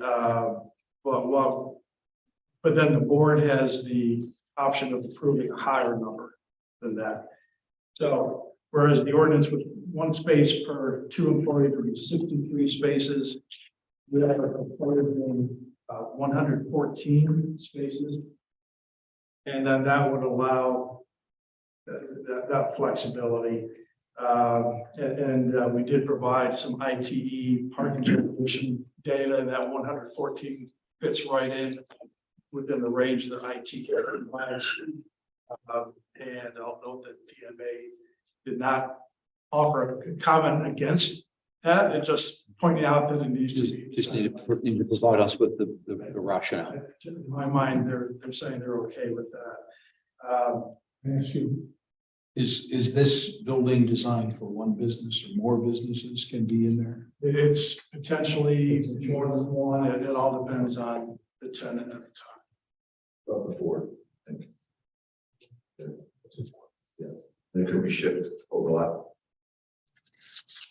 You mentioned that parking report from ITE. Our note from staff here said that you didn't provide any support for extra parking. That's what our note says here, but That from an earlier. I know you mentioned it because you brought that same report up in the planning commission. Right. Now, when we were talking with Scott Hain about this, over the phone, he says, can you provide some background? So this ITE information was attached to our waiver request on that resubmission. So that shows the average and the 85 percentile based on 125 employees. And we're right in that range.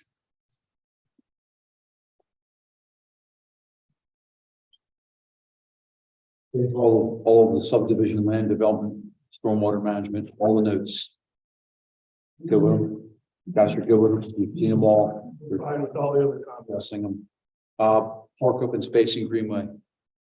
Right, and I like the provision you provide. The calculation that you provided for that. I spoke to the fee in lieu of. Yeah. Yes, so the fee in lieu of for the letter to township staff on October 17th. The saldo requires dedication of a minimum of 2.5% for proposed development critical land area. And it permits up to 30% of that required land to be greenway or natural resource space, with the remaining 70% being primary recreation space. Currently, the plan provides for the 30% greenway space, but not the 70% recreation space. So we were proposing a fee in lieu of for that 70% of the total Parks and Rec land that would need to be dedicated. And in that October 17th letter, we do provide a chart setting forth our method for calculation. We're taking the assessed value of the land, the vacant tract, putting that against the common level ratio for Lancaster County, which is 1.47. We arrive at the fair market value based on that calculation of $574,770. The total acreage of the tract is 21.41 acres. So to get the value of the property per acre, you take 574,770 divided by the 21.41 gives you a value of $26,845.87 per acre. And then for the total acreage required for dedication, as I mentioned, it's 2.5% of the lot. So you take 21.41 acres, multiply that by 0.025, and then you can see it's the second multiplication by 0.7 because that's for the 0.7 required for dedication. We're already meeting the other 0.3 there. So that gives you 0.375 acres for the land dedicated. To arrive at the park and rec fee, we take the per acreage assessed value of the land multiplied against 0.375 acres to arrive at $10,067.20. We received positive feedback from staff on that, or no feedback from staff on that number. But we were not sure based on the township's new bylaw ordinance if this is something the Board of Supervisors needs to include in the approval by its motion, or just taking the conservative approach and asking for approval of that number. Good, thank you. Appreciate it. Very, very, very good question. Okay. Dave, anything else? No, thank you. All right, gentlemen.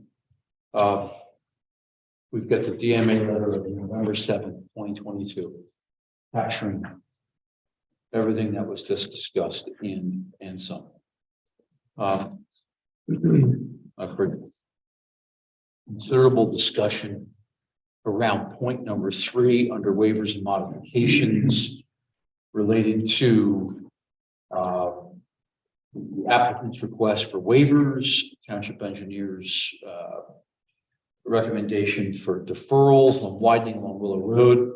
We all know what we did on the previous lot. We actually waived the widening Willow Road there. That impacts item number 6. That has to do with curbs. Once again, the township engineer is actually recommending that those be deferred, not waived.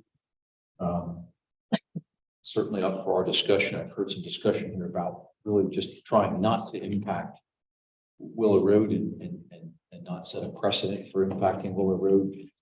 Trying to be consistent with things we did before on the previous lot.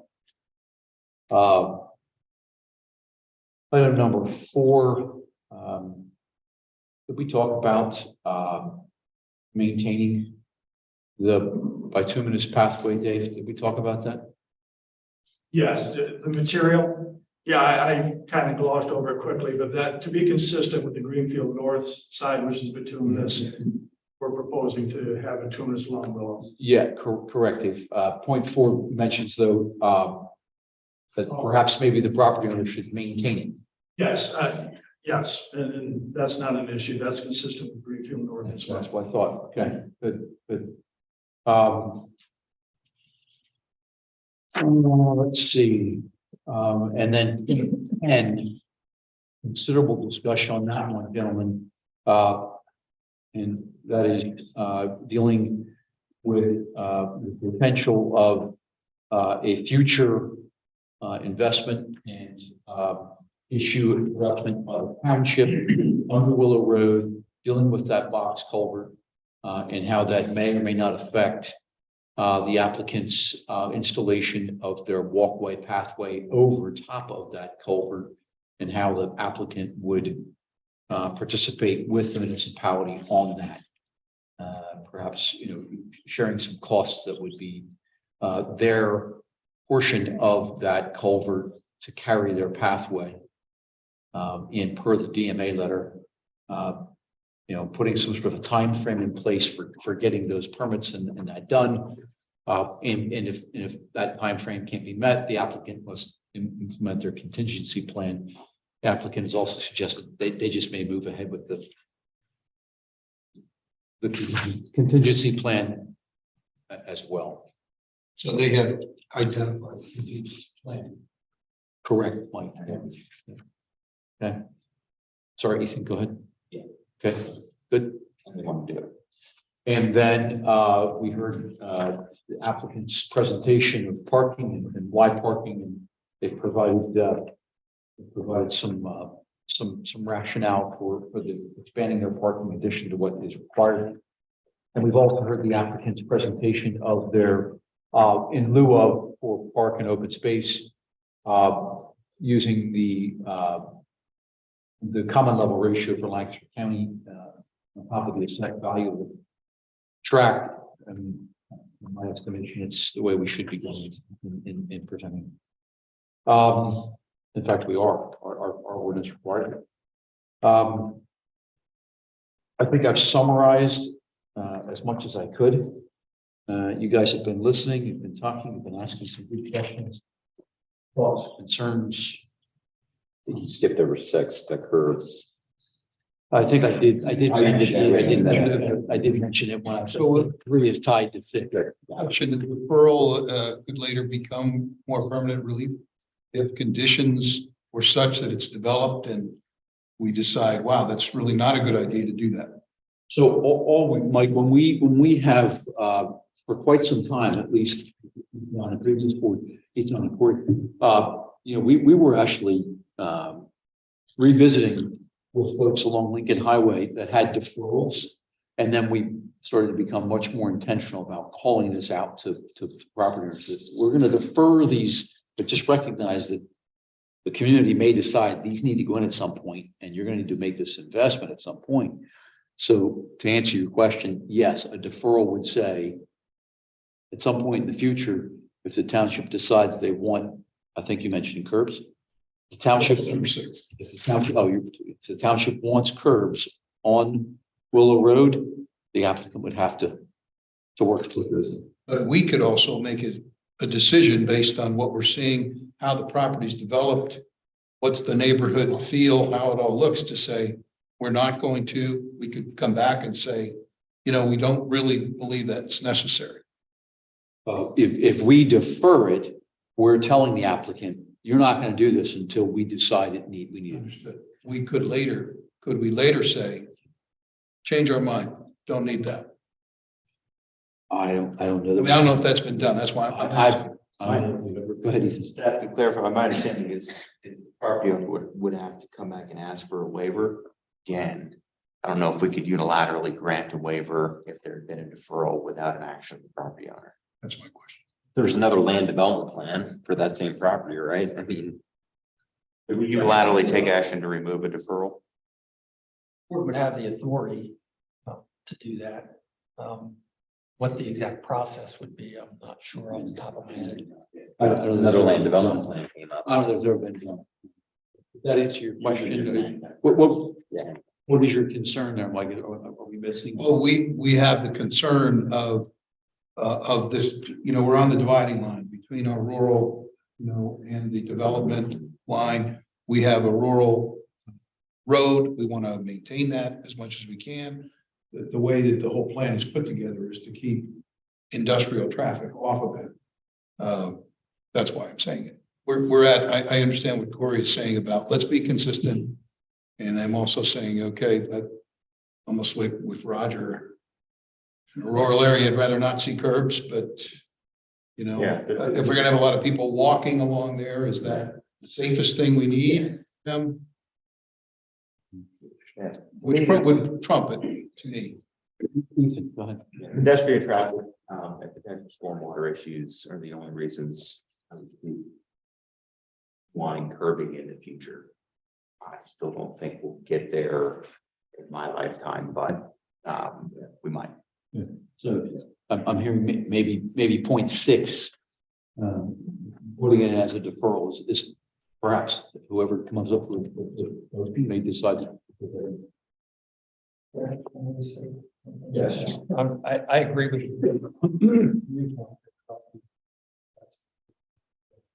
Just want to, again, go back to the culvert to say, if there's the potential that curbs are going to go in at some point in time, that's going to affect the design, potential design of a culvert replacement. So there'd be a time decision that would have to be made. Are we going to invest in a 100-year new culvert out there designed based upon current conditions or based upon future conditions?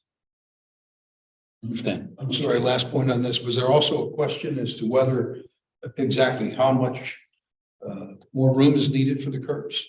Do these telephone poles really need to be moved? Does it have to be as wide as I think you may have suggested? Is there some question to that? I had suggested 14 feet from the center line. I think Ralph had suggested 13 feet.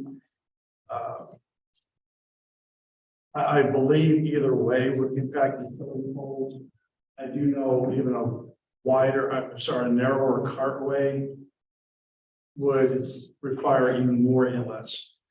And you would have more encroachment of water into the roadway. So we look at the 2 feet as being allowing 2 feet of water flow along the roadway. But I mean, certainly we don't like to look at 30 feet. I'm not discounting that. Certainly something that can be done at the time of deferral. Yeah, all of that would have to be engineered. Okay, gentlemen. If I may add, sorry, All right. but when you approved lot 4, you required the applicant to put the maximum number of uses on the plan so that when they come in for zoning permits, we know when they've hit that limit or that they're under that limit. So that was a note that was added to that plan. In addition, you required the applicant to enter into a developer's agreement indicating that they could occupy the space until Walnut Street was complete. Now we know it's moving forward. We know it's moving along at a good pace and proposed to be completed in fall of next year. The same size building, somewhat similar uses, so it may be something we want to consider as well. Thank you, Terry. So, Ken, what is your timeline for getting that building finished? It's unlikely that building will be up and delivered by fall of next year. At the earliest, it's probably a 2024 to 2025 timeframe. Based upon the way we handled the previous building, you may want to think about that. If there's a motion for this. The developer's agreement into Walnut Street is substantially completed. What was the other one? I mentioned that in the notes. Total number of uses permitted in the building. Is that different than the total number of uses permitted in the business park? I'm just trying to remember. I don't remember. I remember the part where I remember the developer's agreement from the last approval. I don't remember the uses. I think it was lot 4. I think it was a maximum of 4 uses permitted in the building. Is that right? It's in more tenants. More tenants. More tenants. 4 tenants. 4 different tenants within a building. You're right. That was a note that was put on our plan. Any uses allowable within the BP zone are allowed. So, if consistency was just four uses. Well, what's the square footage size difference between this and the previous one? About 13,000 square feet. Is that Lot 2 is Lot 4 was 228,000 square feet. This is just under 210. So slightly smaller. It's 4 tenants. It's fine. Same thing. Okay. Same thing. I don't have a problem with that. Writing, so I'm hoping that you're. I'll take a stab. Any Thank God. more questions? You interested in other comments? Sure, go ahead, yeah. The number that I had indicated wasn't supported was the number of employees. That it was just 125 were expected. What is that based on? That's based on the square footage of the building. Anticipated there'll be some warehousing, some office space associated with that warehouse. Is that the essential use, though? I mean, it would seem that way to me, but I've seen all kinds of creative things be done with buildings. In other words, you have a warehouse-based facility. There could be up to 4 companies that need a warehouse. And you're saying, in addition to warehouse activity, would be the support office and so forth. Yeah, and I'll say that's consistent with what we proposed for lot 4 also. I mean, until the tenants are known, it's an estimate, but it's a reasonable one. I'm sorry. I can't recall if Dave touched on this, but I think one of the principal reasons when you're talking about tenant changeover or employee changeover, somebody's arriving at the site at 11 p.m. Leaving then, so you've got a time, 15, 20, 30 minutes where you might have employees who are arriving there and need the extra space. With the current restrictions at low spaces, we feel like there could be, opportunities where if we were to abide by the requirement of the zoning ordinance, you'd have employees who wouldn't be able to find parking because of that situation. The other comments that I had were all related to the truck. Yeah, I was gonna ask that same thing.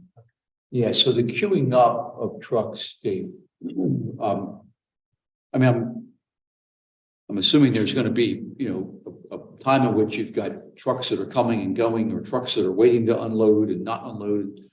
Where do they queue? How are you managing that?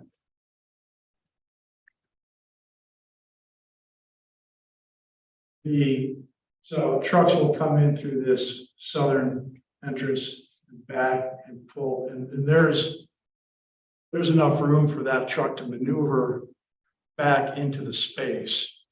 So, and there are 27 loading docks. They're all along the back here. 28, thank you. So, I mean, that's a lot of spaces. So we don't anticipate that there will be, and it's all the way in the back of the facility. So if there were any queuing, it would be on their driveway, would not be out on the Ben Franklin Boulevard. So I think it's reasonably accommodated for that movement.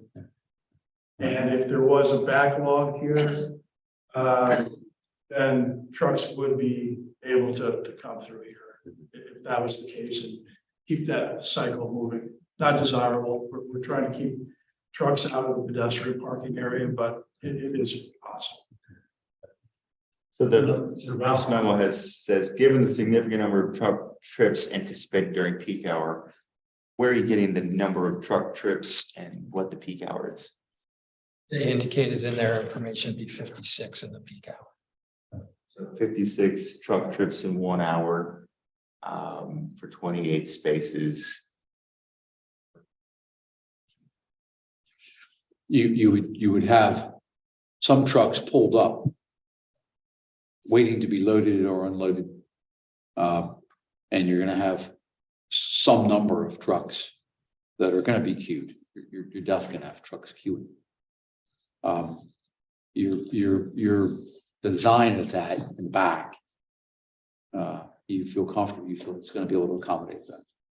Okay. Yes, I think between the tenants will have control over their deliveries.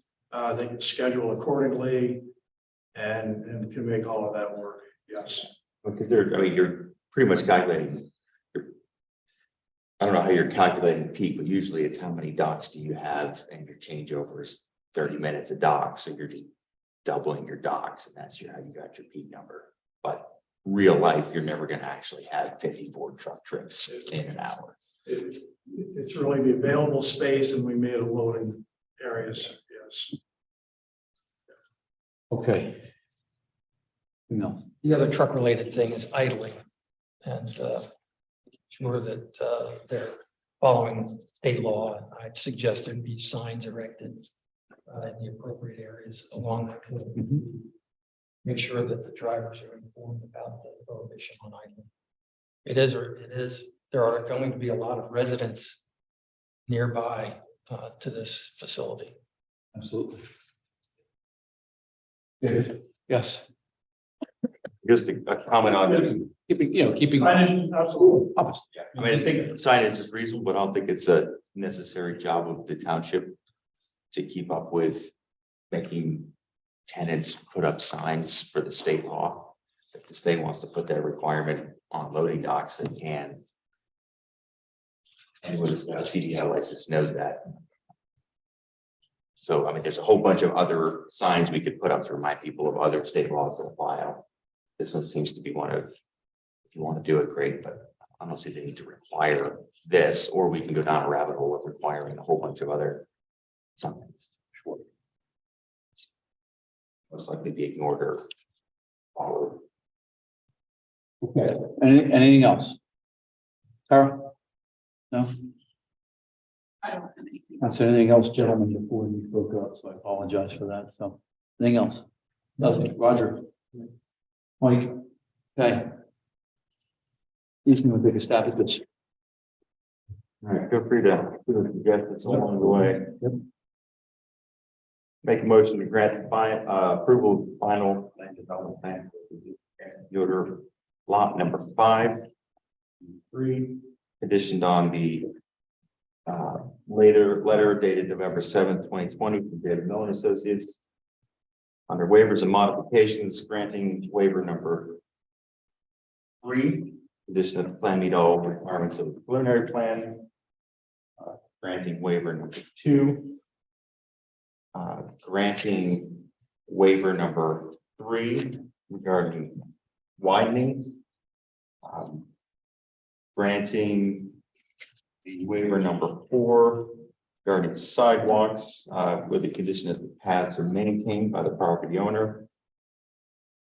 Granting waiver number 5, deferring the waiver request number 6 regarding curbing. Granting waiver number 7. Granting waiver number 8. Granting waiver number 9. And granting a deferral request for number 10 related to the installation of pedestrian path along Willow Road. Only until all permits are received by the township for any modifications to the existing culvert box. And this deferral request is granted with the condition that those permit applications be approved within 6 years. And a completed deferral agreement with cost sharing agreement showing the applicant's portion to be approximately cost of extending the current culvert to accommodate the proposed pedestrian connection.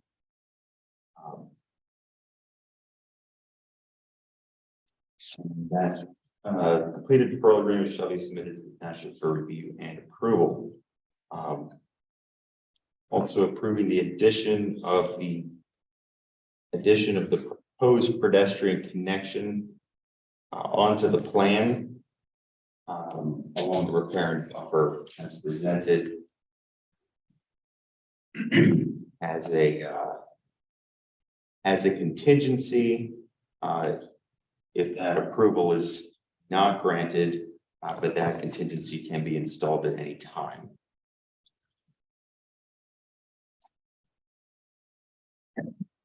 And also conditioned on the applicant entering into a developer's agreement that occupancy shall not happen until the Walnut Street extension is substantially completed, and limiting the number of concurrent tenants to 4 or less, and also approving the increased parking request and approving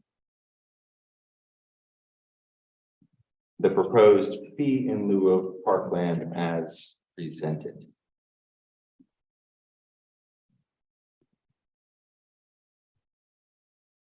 Anyway, I think I did it all. I think probably should just make note, if the wording at the beginning did such as all of the other items on the DMA list. Okay. There's a motion on the table. Is there a second for that motion? Okay. Seconded by Roger. Ethan's motion, seconded by Roger. Okay, discussion. Yeah, I had a question about number 3. Did you say waive or defer the widening? I waive widening for with Right, which is consistent. Yeah, I'm sorry, I just went out. Went out of space. We deferred 0.6. Yeah. Mhm. Okay. Any question? Yes, 100%. Questions about the motion on the table? Mike? Good. Yeah. Applicant, question? All right. Motion is in those in favor? Aye. Those opposed? And motion carries. Thank you. Thank you. Thank you very much. Thank you very much. Appreciate it. Thanks for your time.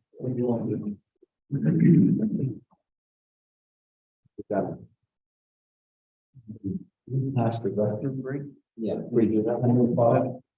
5 minutes. Yeah. We're gonna take a 5-minute necessary break. We'll drink water, so.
All right, let's reconvene if we can. Thank you for the break. Appreciate that.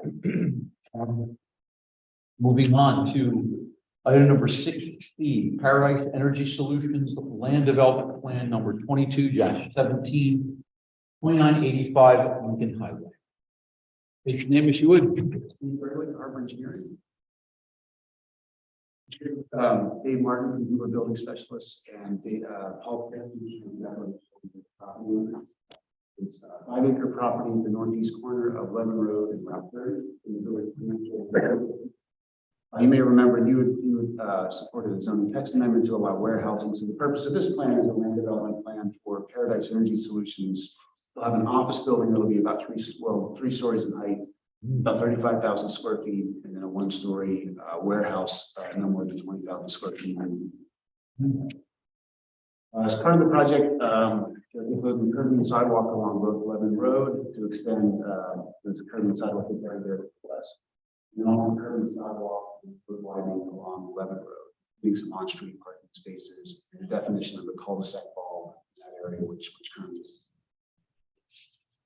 Accessing the site from a single access point from Lebanon Road, which would be across the street from the Country Acres Campground driveway, and an emergency access, gated access.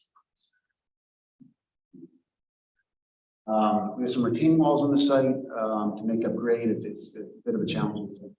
All this in, parking spaces, loading areas, stormwater management bases for above ground and underground. On-lot water system with a holding tank for fire suppression.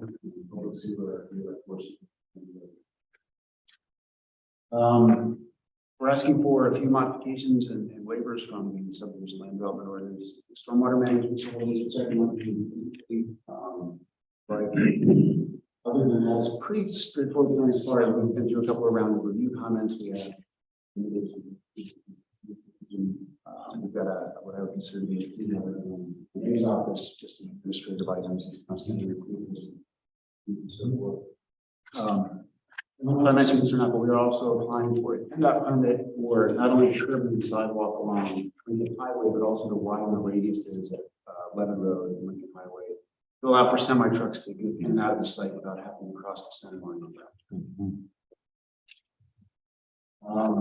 Are there any questions about the plan before I? No. Go ahead. And I'll just go through these briefly. We're asking for the application for preliminary plan, for plan scale, for curbing within portions of the site where not needed for landscape islands or to separate pedestrians. We're asking for a stormwater waiver for loading ratios for the stormwater management facilities. We're asking for a waiver to have concrete pipe which is less than 1 foot subgrade of cover over 1 pipe run within the site. Not show existing features within 200 feet from surveyed. That's just 2 modification requests there, one for the salvo, one for the stormwater ordinance, one for sidewalk placement. That's comment number 8, modification request number 8. And that is, just to clarify that one, the ordinance requires a sidewalk to be placed inside the right of way a certain distance. The road right of way for Lebanon Road is 50 feet for local. The on-street parking, we're jogging out the curving in the sidewalk. So the sidewalk are actually outside of the right. That would be preferable than widening the roadway. And then we were asking for a modification for sizing for some of the roof down 12 inches instead of 15 inches.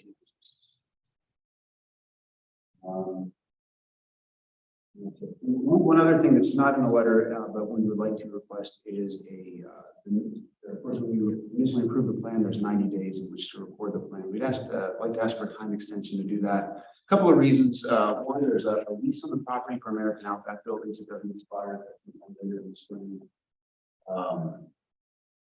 So they want that sort of out. Can't start construction until that time, and then if they want to see their financial considerations for when the period actually start the project. So we would like to ask the board if they could, so we don't need to come back in a few months. We'd like to ask for a year time extension in which to record that. 12 months. 12 months.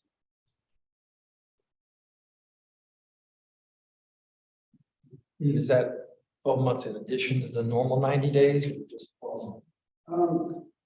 We were thinking 12 months from, I guess now.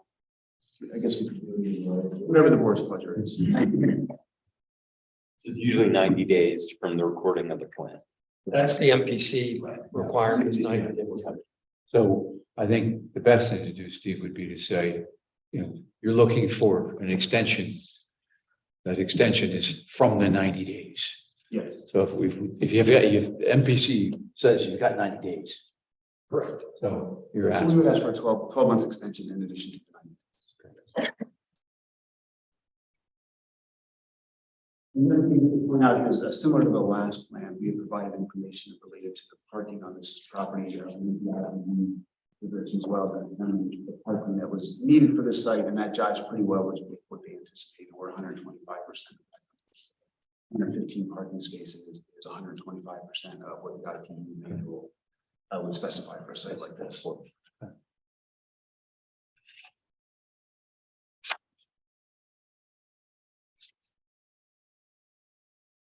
Yeah, definitely. Steve, I'm going to take you to subdivision and land development, right to the park and open space and greenways provisions, if you would. Can you speak a little about that and how you came up with that calculation? Yeah, we did the same calculation we described for the previous plan. We took the assessed value for the property, which is a little over $600,000, divided that by 5.6 acres for per acre value, and multiply that by 2.5%. And I think the total number, like 16,000, just over $16,000. We were just relaying to the last applicant who was here our appreciation for the way in which they were embracing our new requirements. We have modified the way we're calculating those. And we're not going to have that requirement. I was going to suggest that you take a look at the way in which we're currently calculating them to be consistent with the way we're doing those. I don't have it in front of me, but that's right. Well, the difference would be using the common level ratio. I have it on high. Yeah, correct. Thank you. Letter the other day. So you I do. provided Colin since it's an updated letter. He had calculated when we made a slight adjustment. Okay. I think we have that. That's how we come up with your 16,000. And I have to remember that. Yeah. You're waiting for the one. Yeah. Okay. Are we good with the 16,000? Guys, okay. Okay, Steve. Anything else? No, that's it. Okay, all right. Okay, to the board's interest, so. Okay. Yeah. Thoughts? Anything? No. Okay. Okay. Okay, what are your interests, guys? Make a motion that Paradise Energy Solutions Land Development Plan number 22-17, 2985 Lincoln Highway. Additional upon the commission recommendations and comments provided by the township engineer and the county planning department. In addition, providing a 12-month extension following the 90 days. Preliminary approval. All waivers granted, and just note with waiver number 1 that all are granted with the condition that the plan meet all the requirements of preliminary.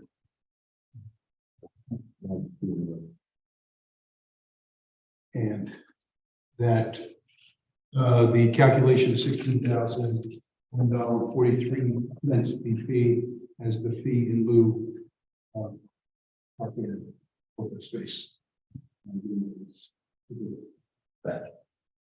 Motion made by Mike, second by Corey. Okay. Any further comments, questions? Okay, good. Thank you very much. Okay, questions or concerns, gentlemen? Motion from the table? Okay, hearing none. Those in favor? Aye. Those opposed? The motion carries. Steve, Staying for the meeting. I mean,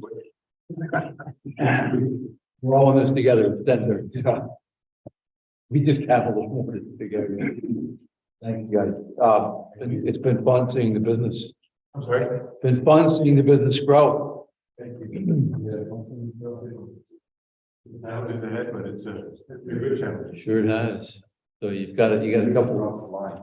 What's that? Across the line from Paradise Valley. Yeah, we like that. We'll take all the economic development you have. Just gotta be done in a way that meets the ordinance, so. Thanks, guys. Take care. Tell Scott Martin and Sheldon Martin I said hi. Okay, I'll do that. They used to work for me. Okay, I'll do that. Yeah, thanks, guys. Take care. Item number 6D, First Church of the Nazarene Subdivision Plan 22-18, 2150 New Holland Pike.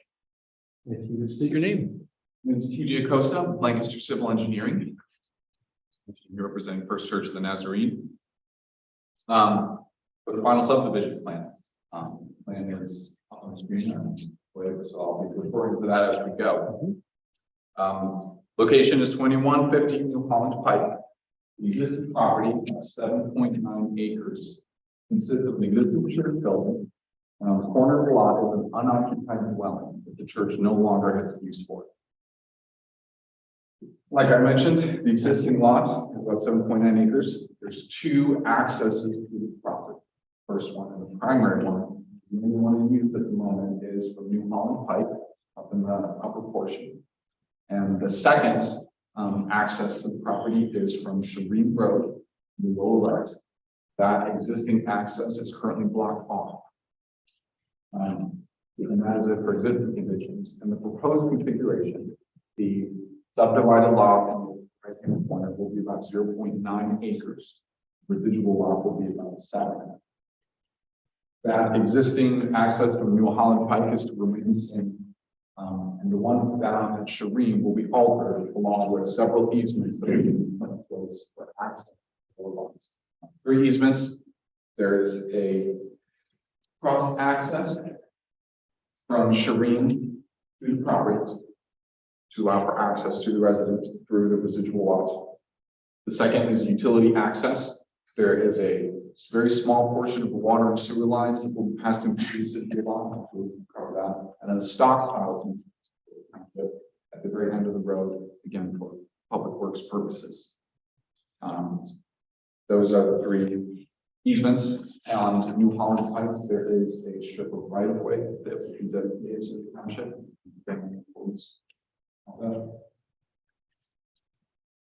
That is it for the existing and the proposed. Before I briefly review what you Can I, Oh, sorry, go ahead. Go ahead. and sorry, I didn't think of this before, but the driveway access off of Shereen, you're not proposing to dedicate that to the township. No, that's just the cross access. The right away still end. At the green line. Is it utility access route? Is that what it's for? Well, no, they're going to extend the driveway essentially, improve the driveway, it appears, off of the end of Shereen. And I just wanted to make sure that they weren't intending to try to dedicate that to the township. And one thing I forgot to mention, at the end of that improved driveway, Shereen is currently blocked off. Those posts or something similar will just be moved slightly further up. It will not be through access for the church to Shereen. That will still be blocked. For any traffic concerns in that area. Okay. So there are no other further questions? Nope. Moving on to waivers and comments, these are all summarized in the November 9th. 3 waivers being requested. First one's pretty straightforward. It's for the preliminary plan. The second and third are sort of tied together. These are curb and sidewalk along New Holland Pike. These are both referral requests. The DMA have recommended granted a grading plan exhibit we provided. We have prepared that exhibit plan and have it ready for the next and I'll do that. And that's it for the waivers. If there are any questions or concerns on that. Nope, it's good. In regards to the comments, so the four main comments, we have we foresee no issues in addressing these remaining four comments. Okay. We have at this point pretty much everything ready to resubmit. Okay, okay. All right. Any answering waivers on this? Okay. Thanks, TJ. Appreciate it. Questions or concerns, guys? Applicant? All right, let's get the board says, TJ. Make a motion to approve the final subdivision plan for First Church of the Nazarene. 2150 New Holland Pike, conditioned on the David Miller Associates letter dated November 9th. Granting waiver number 1. Granting the deferral request for 2 and 3 with the condition of the grading plan provided, which they did.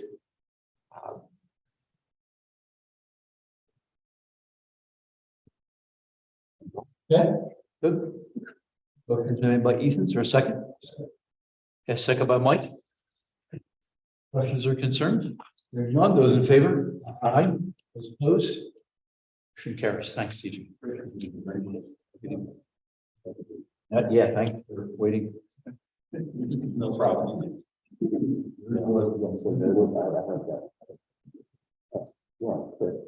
Okay, 16. Time extension for township review and action. Beachdale Farm subdivision plan 22-21 Beachdale Road. Request that East Lampeter Township grant a 180-day extension of time to respond to review comments. So applicant's actually giving us 180 days. Okay. For motion? Motion to approve the for DBE final plan for Second. Okay, motion by Rogers, second by Corey. Those in favor? Aye. Opposed, motion carries. Okay, action items 7A, approval of the Police Officers Association Agreement. Term is January 1st of 23 through December 31st of 26. You've seen it? Yes, been bargained. We are still waiting for the Officers Association to do the final. Yes, they agree with everything that's in the document, but we believe that's going to happen. So we would ask the board to authorize signature of this document. Then if there are any changes, obviously it'd have to come back to the board. Okay. All right, is there a motion? motion to approve the East Lampeter Township Police Officers Association contract years 2023 through the end of. Is there a second? Second. Okay, motion by Roger, second by Mike. Those in favor? Aye. Aye. Those opposed? Motion carries. Thank you, Roger. 7B, approval of the pay policy documents for 2023. Continuing with our efforts since 2013, which at the time, governor of the organization, Nancy Hess. Nancy Hess, she was quite excited when we did this and grateful, thanked us and said, "You're setting a precedent in East Lampeter for doing that," because she hadn't been doing it. So I appreciated that when we did that board. I think it continues. So We have included in the policy the new positions that were in the draft budget and associated pay ranges. Some of the other positions based upon our discussion. So this is what we once a year typically have the board do this at budget time so that we can go forward into the new year with these positions, which are not covered by either of the two other bargaining committees. yeah. Good. I think we continue to place ourselves in a position of attracting good personnel, of retaining good personnel, and doing it in, I think, at a market-based pay scale. So, okay, it's our motion. Motion to approve the pay policy document for 2023. And motion by Mike, second by Ethan. Those in favor? Aye. Those opposed? And motion carries. 7C, adoption of our 2023 budgets for all funds. Yes, the budget was advertised and discussed previously with the board. There have been a few based on, information that comes available to staff in the interim time. Kevin has provided you with a list of those sort of post-advertising changes that we feel to include in the adoption of the budget. But otherwise, it's the same. Good. Okay, is there a motion? Motion to approve the East Lamphere Township 2023 summary along with the notes from financial manager, the changes, the budget was looked at for in October. Thank you, Roger. Motion by Roger. Is there a second? Okay, second by Corey. Those in favor? Aye. Those opposed? Motion carries. Thank you. 7D, adoption of the resolution in reference to the 2023 real estate tax rate. We are holding the tax rate at 1.90 mils. We've been there for, Ralph, is this year 4 or is this going into year 5? 2019, so what is that? 19, 21, 2, 3. 5 years. So holding for the 5th year. We've all seen the projected 5-year. I think, just need to be aware of what we're, decisions we're going to need to be making. So, okay. Is there a motion? Motion to accept, adopt, resolution regarding the 2023 real estate tax rate. Is there a second? Okay, second by Ethan. Motion by Mike, second by Ethan. Those in favor? Aye. Opposed? Motion carries. 7E, adoption of the resolution in reference to our 2023 fee schedule. Yes, some of these changes reflect the cost of doing business.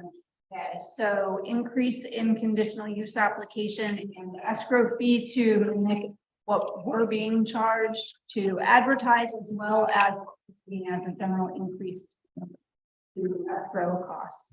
Then the small project application fee, as that includes 2 inspections by our staff, and wages have increased the 2019 schedule. The same holds true for the sign application fee, the on-lot well fee, and the demolition fee, certificate of occupancy fee, and the township admin fees for commercial permits hasn't changed since before I was at the township. And we're one of the lowest costs in Lancaster County and the state. At $15, we would still remain the lowest. That's per inspection up to a maximum of $150. Right.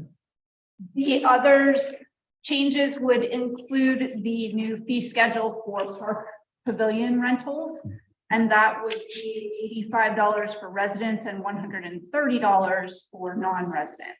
Now that's an increase this year for non-residents. That was an increase last year for residents. Those are amounts recommended by the park. Good. Thank you. Okay. A motion on resolution in reference to our fee schedule. Adopt the resolution adopting 2023 fee schedule as presented. Hewington, for a second. Seconded by Corey. Those in favor? As opposed? Motion carries. 7F, adoption of resolution and authorization to submit the grant application for Gibbons Park development. No. Right, the resolution is to authorize Ralph as the signatory on all of the application documents. The Authorization to submit the grant application will not exceed $200,000, and there's a 50% match from the township. This would be, if we could share the Gibbons part. And according to our notes before the meeting, it's got to be submitted ASAP, right? 12:30 is Yeah. the due date, so we're close. Yeah. But we'll get it done. The Gibbons Park concept plan that we have on the screen shows the access drive on the right hand of the side of the screen from Old Philadelphia Pike, and then coming up to the parking area. That parking area is approximately where the flea market area was on that property. And then you see there's a launch area right here for canoe and kayak, and then the pedestrian access to that launch area. The grant application would end here. So it would piecemeal the development of the park, but this grant application is for Fish and Boat Commission, and therefore Fish and Boat access. So as we talked to them, they were willing to look at all of this area as development. And then there's the opportunity to apply for DCNR funds for the remainder. Good. Great. Yeah, it looks awesome. Thank you. All right. So, motion? And the motion to pass the resolution. Submit the grant application. Motion by Ethan, is there a second? Second by Roger. Those in favor? Aye. Opposed? Carries. We've got 7G ordinance in reference to noise. So this was drafted by the township solicitor as a response to the change in state law on fireworks. We did add a provision, modified a provision from existing ordinance related to the minimum noise. There are two complaints from two different households. We require them to pursue enforcement. Yeah. That's for consideration. Appreciate that. Okay, sir, motion? We can approve the ordinance. Once ordinance. Is there a second? Second. Motion by Roger, second by Mike. Those in favor? Aye. Those opposed? Motion carries. Thank you. And 7H. Question of ordinance of fireworks displays. So the township does have currently work display, either professional displays or requirements for permitting in the current ordinance. Some of the changes in the city hall definitions and display firework suggested that we should update our current ordinance to township solicitor draft. Thank you. Is there a motion? Approve the ordinance for fireworks displays. By Corey, is there a second? Second by Pete. Those in favor? Aye. Those opposed? Motion carries. No manager's report tonight? Just wanted to mention quickly, we received a letter offering an opportunity to obtain a comfort dog. Therapy dog. Chief and I have been discussing it and decided that we'd like to pursue that. Given the training would be free as well. We would have a handler. Who would live there, that sort of thing, township responsibility, but that would be about it. So we don't know whether we're going to be successful.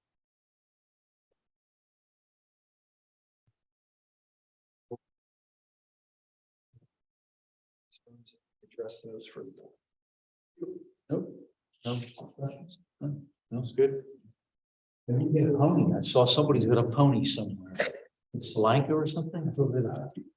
Huh. Yes. Yeah, sure. Pony. All right. No, it's a comfort pony. Is a motion for adjournment? Okay. Those in favor? Aye. Opposed?